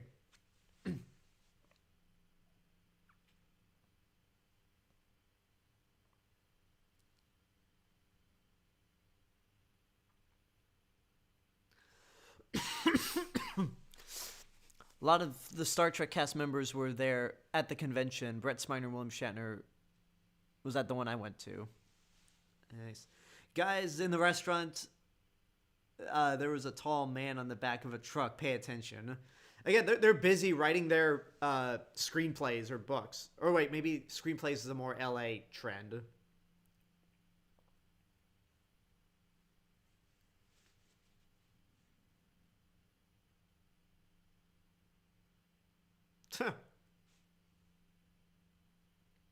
You know, I know they had to most likely they had to CG the tiny car just so you could see it. But I think it would have been more funny to just have a tiny remote controlled car driving down, being chased by regular sized cars.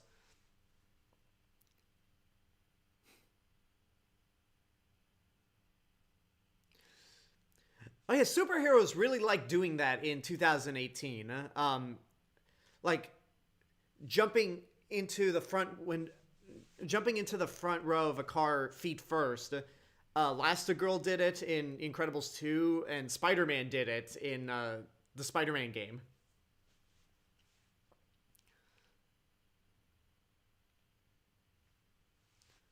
Huh.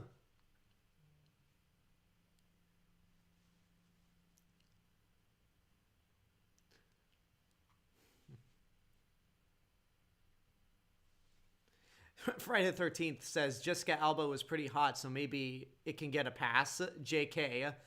Yeah, Jessica Alba is gorgeous, but she can't act to save her life. Like, she's... Like, it's a shame. It's a shame, because... it's a shame that she's as bad an actress as she is.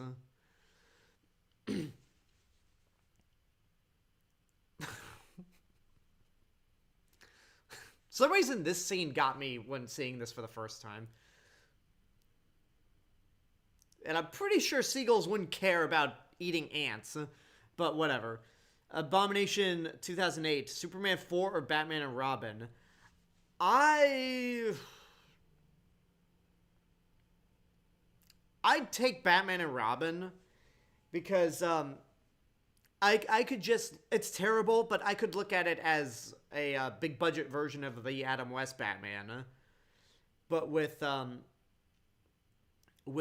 Superman 4 Quest for Peace, that movie I think is more inept in terms of how it's made. It's a cheaper looking movie.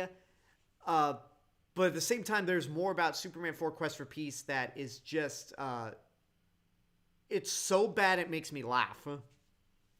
So, I don't know, Batman and Robin probably the better movie of the two, but both are pretty effective franchise killers.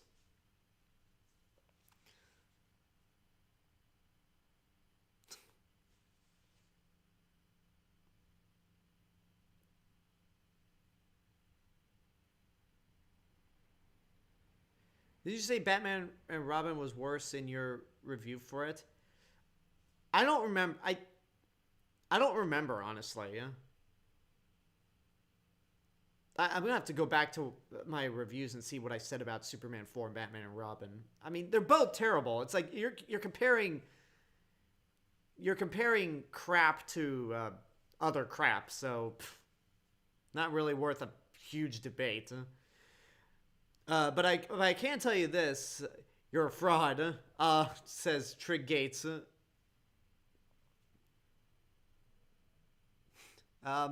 Or opinions change over time. But I will tell you this: I would rather watch both Superman 4 and Batman and Robin over Batman versus Superman.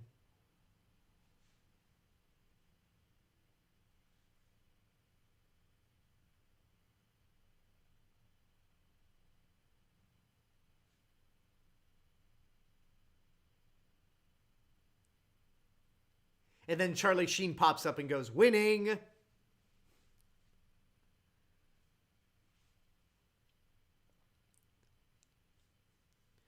Nick Sheets, I personally can't decide which one is worse.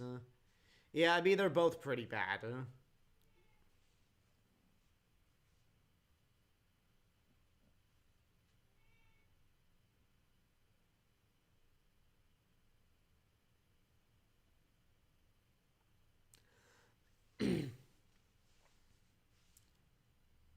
This place is so trippy and weird.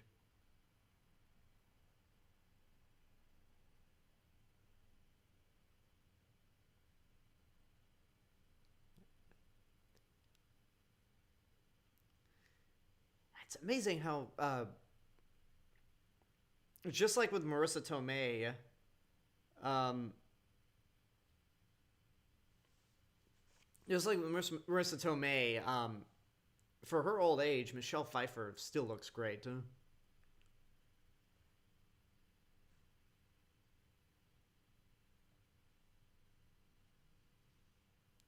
Weirder Bugs Bunny just shows up and goes, "What's up, Doc?" That would be. I mean, that scene, I'm surprised people haven't riffed to just add another character to pop up. Um,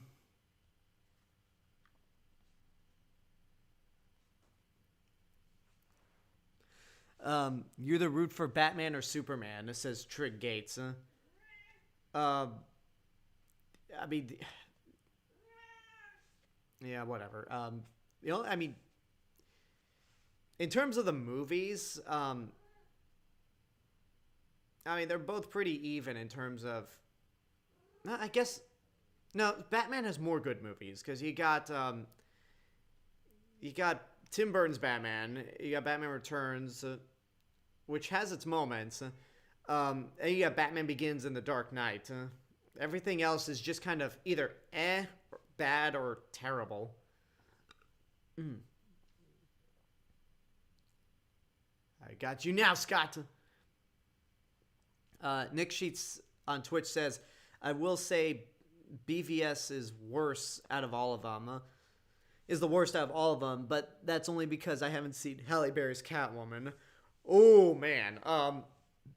Once you see Halle Berry's Catwoman, like,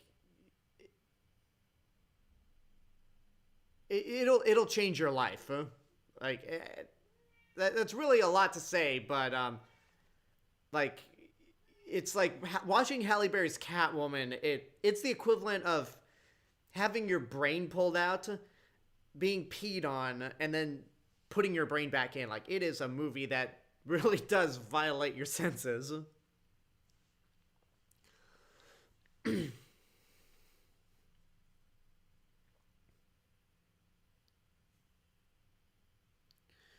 Would you say it or Venom was worse?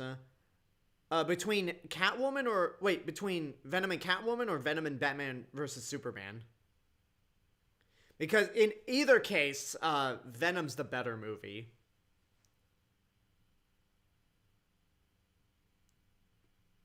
That's a lot of collateral damage.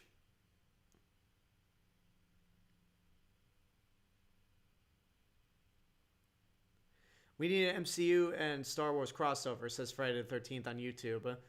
I'd rather we didn't. I mean, if they made a video game or a comic book, sure, but not a movie. I wouldn't want a movie on that. Triggate says frauds, both frauds. Who will win, Batman or Superman? I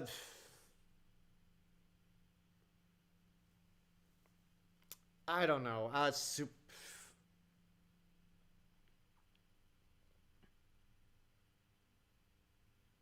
mean, it'd be a.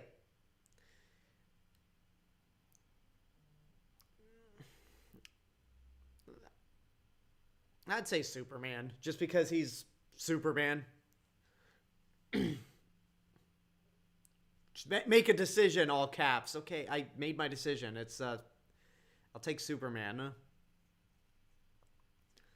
Also, get ready to hate me for this, says Nick Sheets on Twitch. But I actually like both Venom, the movie, and Tom Hardy's performance as him. Ugh.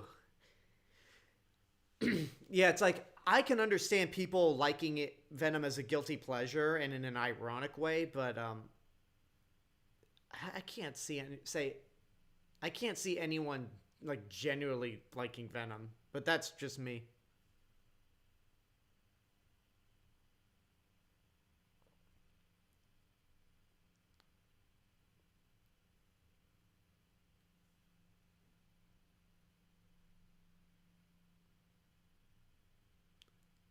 William Clark on YouTube says, after seeing Patton Oswalt's vision of one in Parks and Rec, let's be thankful there's no crossover.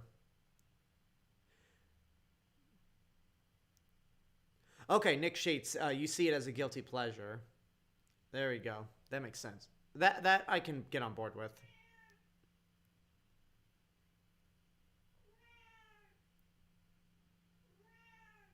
This is the way.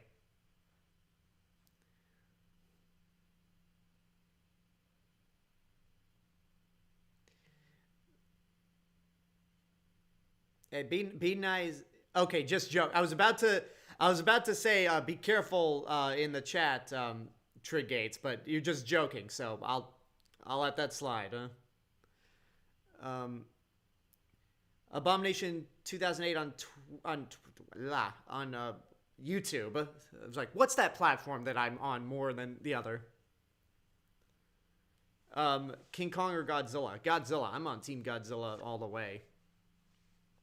Again, I like Kong, but come on, Kong doesn't stand a chance against Godzilla, no matter how much the internet tries to make the excuse of, but he's a giant monkey. It's like, yeah, but Godzilla's a walking nuclear bomb. Kong doesn't stand a chance.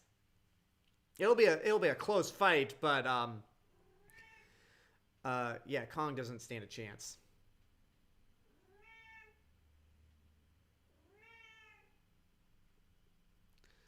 Yeah, y'all get out of the way, because that yeah, that's coming.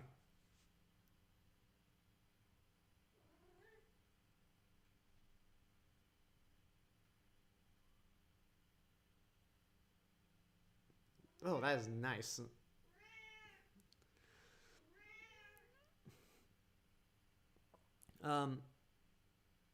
And even then, I didn't like it, says Nick Sheets on Twitch. I would actually think Tom Hardy does have potential for playing Venom with a better script, and if he were to interact with Spider-Man. Yeah, again, I've said this several times. Venom, I feel like, is only interesting because of his interaction with Spider-Man. And just to kind of take Spider-Man out of the equation in that movie doesn't make it interesting at all.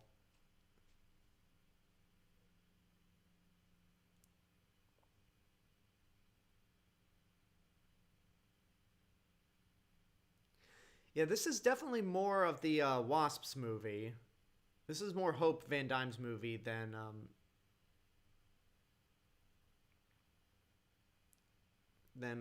Scott's.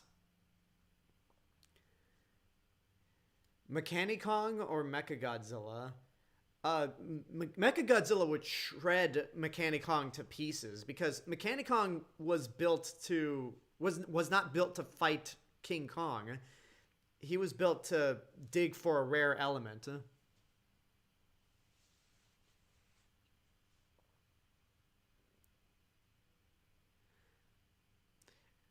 Trigates on Twitch says, so you think a giant reptile would beat a giant chimpanzee? A giant radioactive reptile, yes.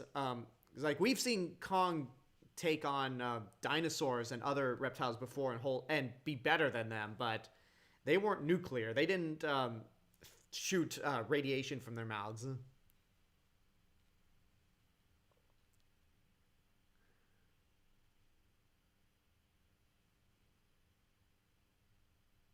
Oh, there's Foster.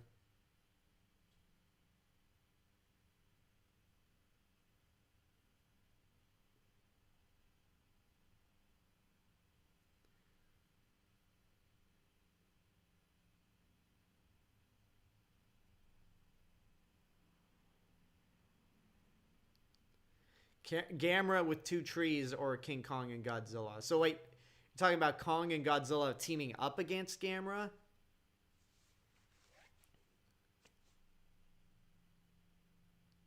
I feel like that's not going to do much.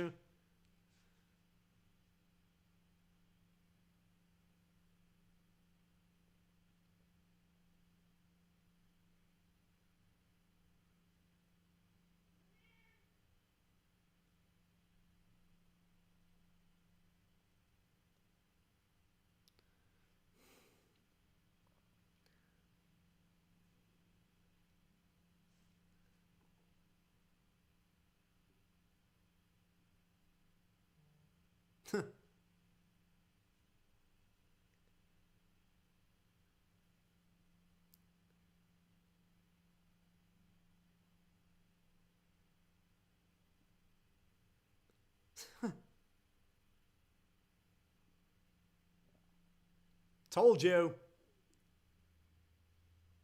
Um, yeah, Tom Hardy as Bane was pretty uh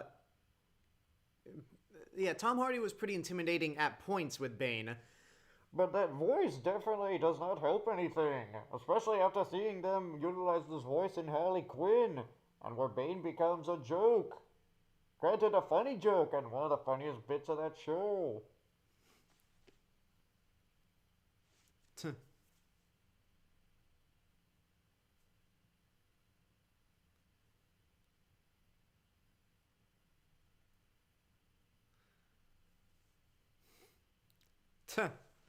um,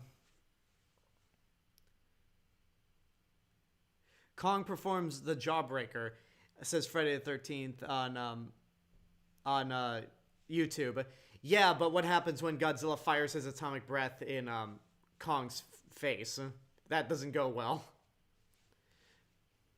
Kong throws poop at Godzilla. The end, says Abomination 2008. That would make Godzilla angrier. And after, like, I think Shin Godzilla was all the proof you need that you do not want to make Godzilla angry.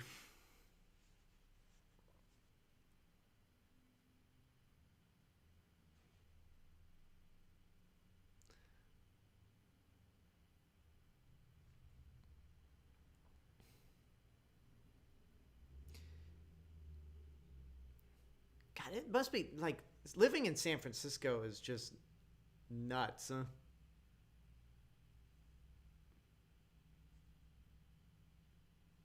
Like, just because it's so expensive there. I mean, LA is expensive too, but San Francisco just seems more crowded.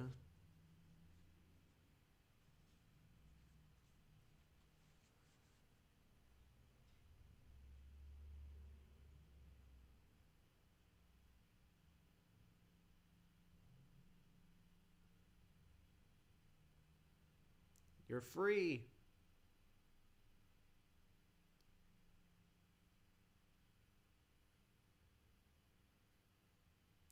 I think that's what everyone's going to be asking. Everyone's going to be asking those questions when things start returning to normal.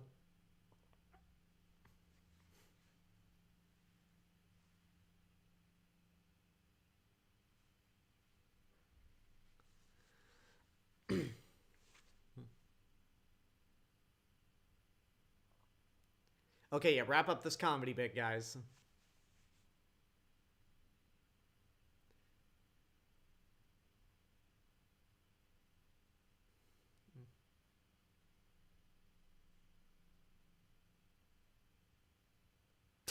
Okay, this is too awkward. Yeah, Scott's free now.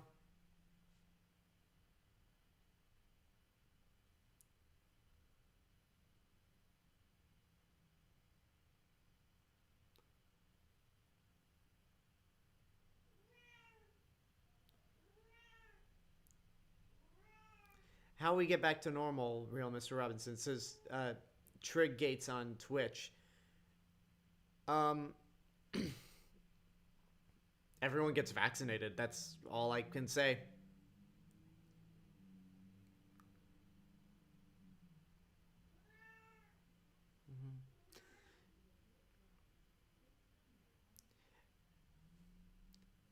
Man, that house in that location, like that's the perfect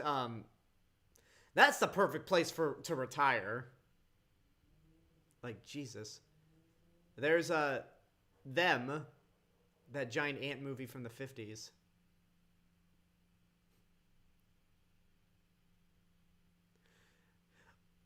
William Clark on YouTube says, honestly, this was such a nice levity after Infinity War. Also, some directors need to learn more on when to and not let actors improvise. That's true. On both accounts, especially with the this being levity towards Infinity War, but they didn't let that last long, as we'll soon see.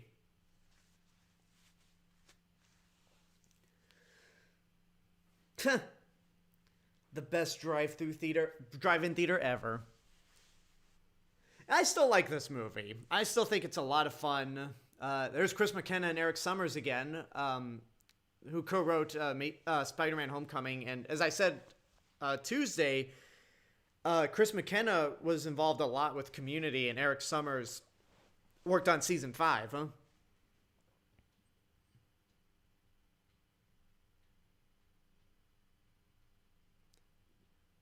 I like these. I like how they just make toys out of these end credits.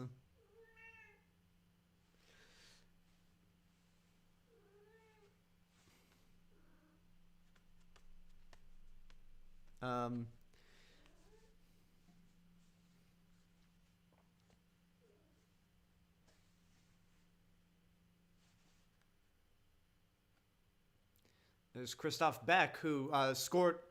It's amazing when you listen to WandaVision's score, which he did, how not only different that is compared to this, but how like that score has different tones depending on what decade that show decides to be in.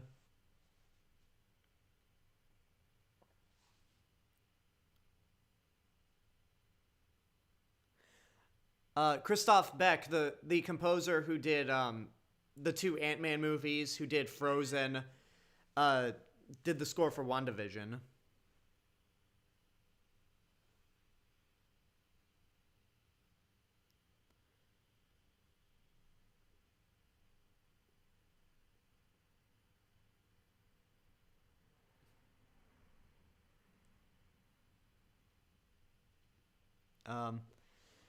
Nick Sheets says, also, Alex, I was going to tell you, after commenting on your review for the Tom and Jerry, I thought I'd tell you what my overall thoughts on the franchise as a whole, because there's a lot more to the way I feel about it beyond what I said in the comments. I'll have to look that up again or hear that. Imagine scene in Spider-Man 2 with Tobey Maguire instead of Imagine the train scene in Spider-Man 2 with Tom Holland instead of Maguire. That'd be pretty cool. Superman or Godzilla, or versus Godzilla. Superman might win, but I'm a Godzilla guy. This mid-credit scene here, I feel like this is better. This would work better if you were doing your own MCU chronological viewing party. This scene works better, I think, as a mid-credit scene for Infinity War. Batman with prep versus Thanos. Because Thanos, I don't know, I feel like Thanos would, I don't know. I'm just tired of Batman, honestly. Batman's too overexposed for me.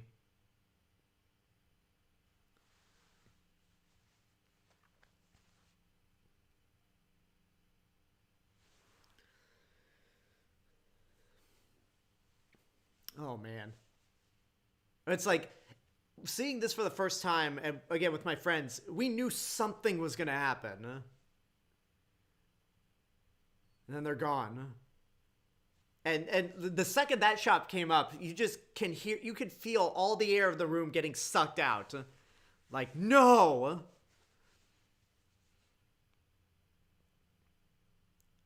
Whew. Yeah, it's like, this is a nice palate cleanser after Infinity War, but then the movie has to go, Infinity War, you're gonna remember that still.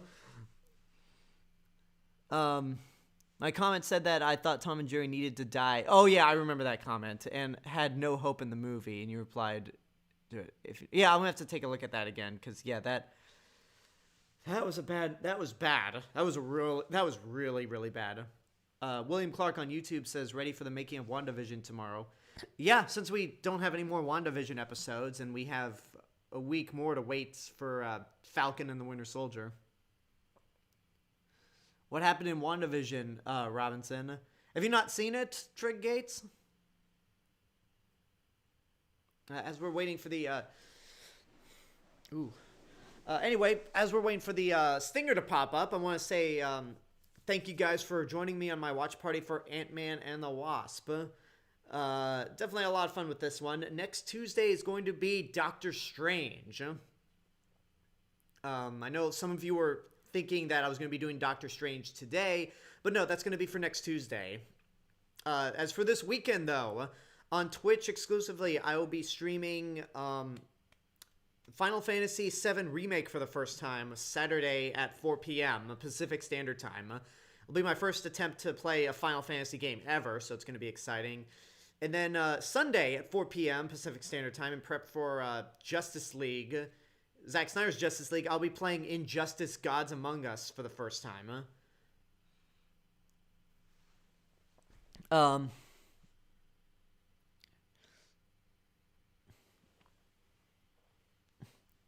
Yeah, I watched some of the original shorts on HBO Max of Tom and Jerry, and I've been doing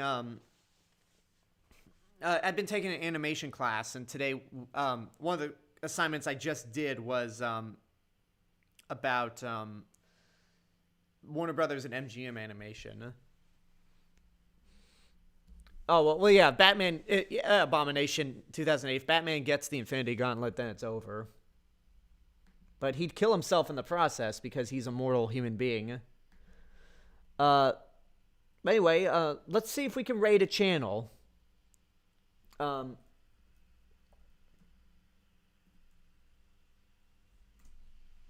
let's see who's on. Emma Fife is... You know what? I already made my mind up on who we want to raid. Let's raid Emma Fife. She's streaming right now, and tomorrow... hang on one second.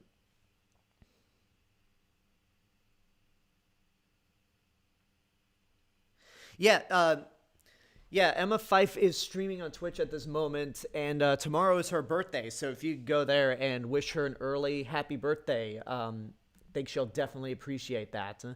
But we're gonna wait. We're gonna wait and raid once we get through the end credits scene. But he's Batman plot armor. That makes a lot of sense. So, anyway, guys, if you are watching this on YouTube, but you do not follow me on Twitch, that is twitch.tv/RealMrRobinson. But if you do have a Twitch account, but you're watching me on YouTube, head over to twitch.tv right now so we can commence this raid on Emma Pfeiffer.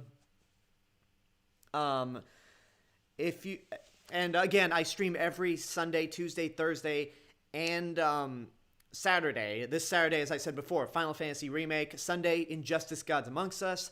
Tuesday, Doctor Strange. Thursday, Thor Ragnarok. And I don't know what's going to happen next weekend. I don't know what I'm going to play next weekend. Maybe another DC game. Maybe I'll start Arkham City. I'm not going to make any promises, but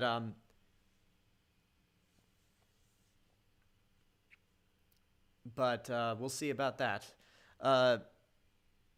Trig Gates says she's going to kill you. I don't know what that means.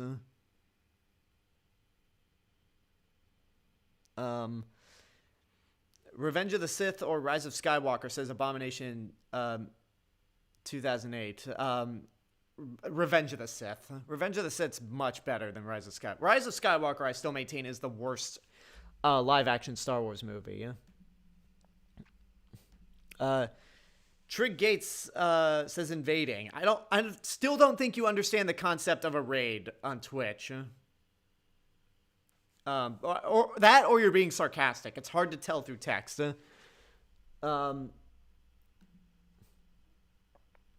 But yeah, we're just going to let the stinger play out. One last thing, if you are watching this on Twitch, but you do not subscribe to me on YouTube, that is youtube.com/TheRealMrRobinson, which is my main hub of entertainment. I do movie reviews and sometimes TV reviews. Tomorrow, I'm going to be putting up my recap of the theatrical cut to Justice League and see if it really is as bad as people say it is. And then that's the last Justice League related video I'll be doing on YouTube before Zack Snyder's version comes out next week. Yeah, hard to believe that that's happening already. Anyway, if you like what I'm doing on either YouTube or Twitch, you want to help support financially, you can go to patreon.com/TheRealMrRobinson. If you pledge to the $3 tier, you'll get exclusive reviews for individual episodes. I'm still working through WandaVision. And I'll be also doing Falcon and the Winter Soldier once that starts airing on Disney+. But if you can't help support financially, that's totally fine. Subscribe to me on YouTube is good enough. And follow me on Twitch. Oh,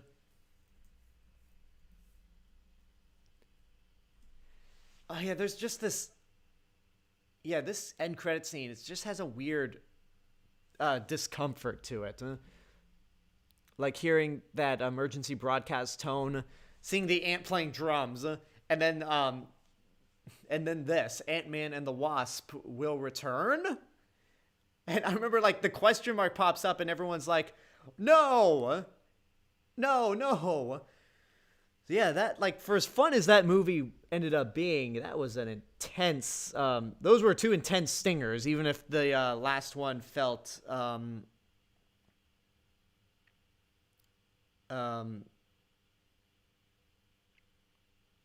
last one felt maybe like a troll move, as if like you waited so long for something so disappointing. Abomination 2008, Justice League or Avengers 1? Avengers 1 all the way. Avengers 1 is a great movie. The theatrical cut to Justice League is bad. Really bad. Really, really, really bad. Anywho, thank you guys for watching. We're going to set up this raid for Emma Pfeiffer. Again, just wish her an early happy birthday. And until next time, this is the Real Mr. Robinson telling you there is only one. See you guys next time.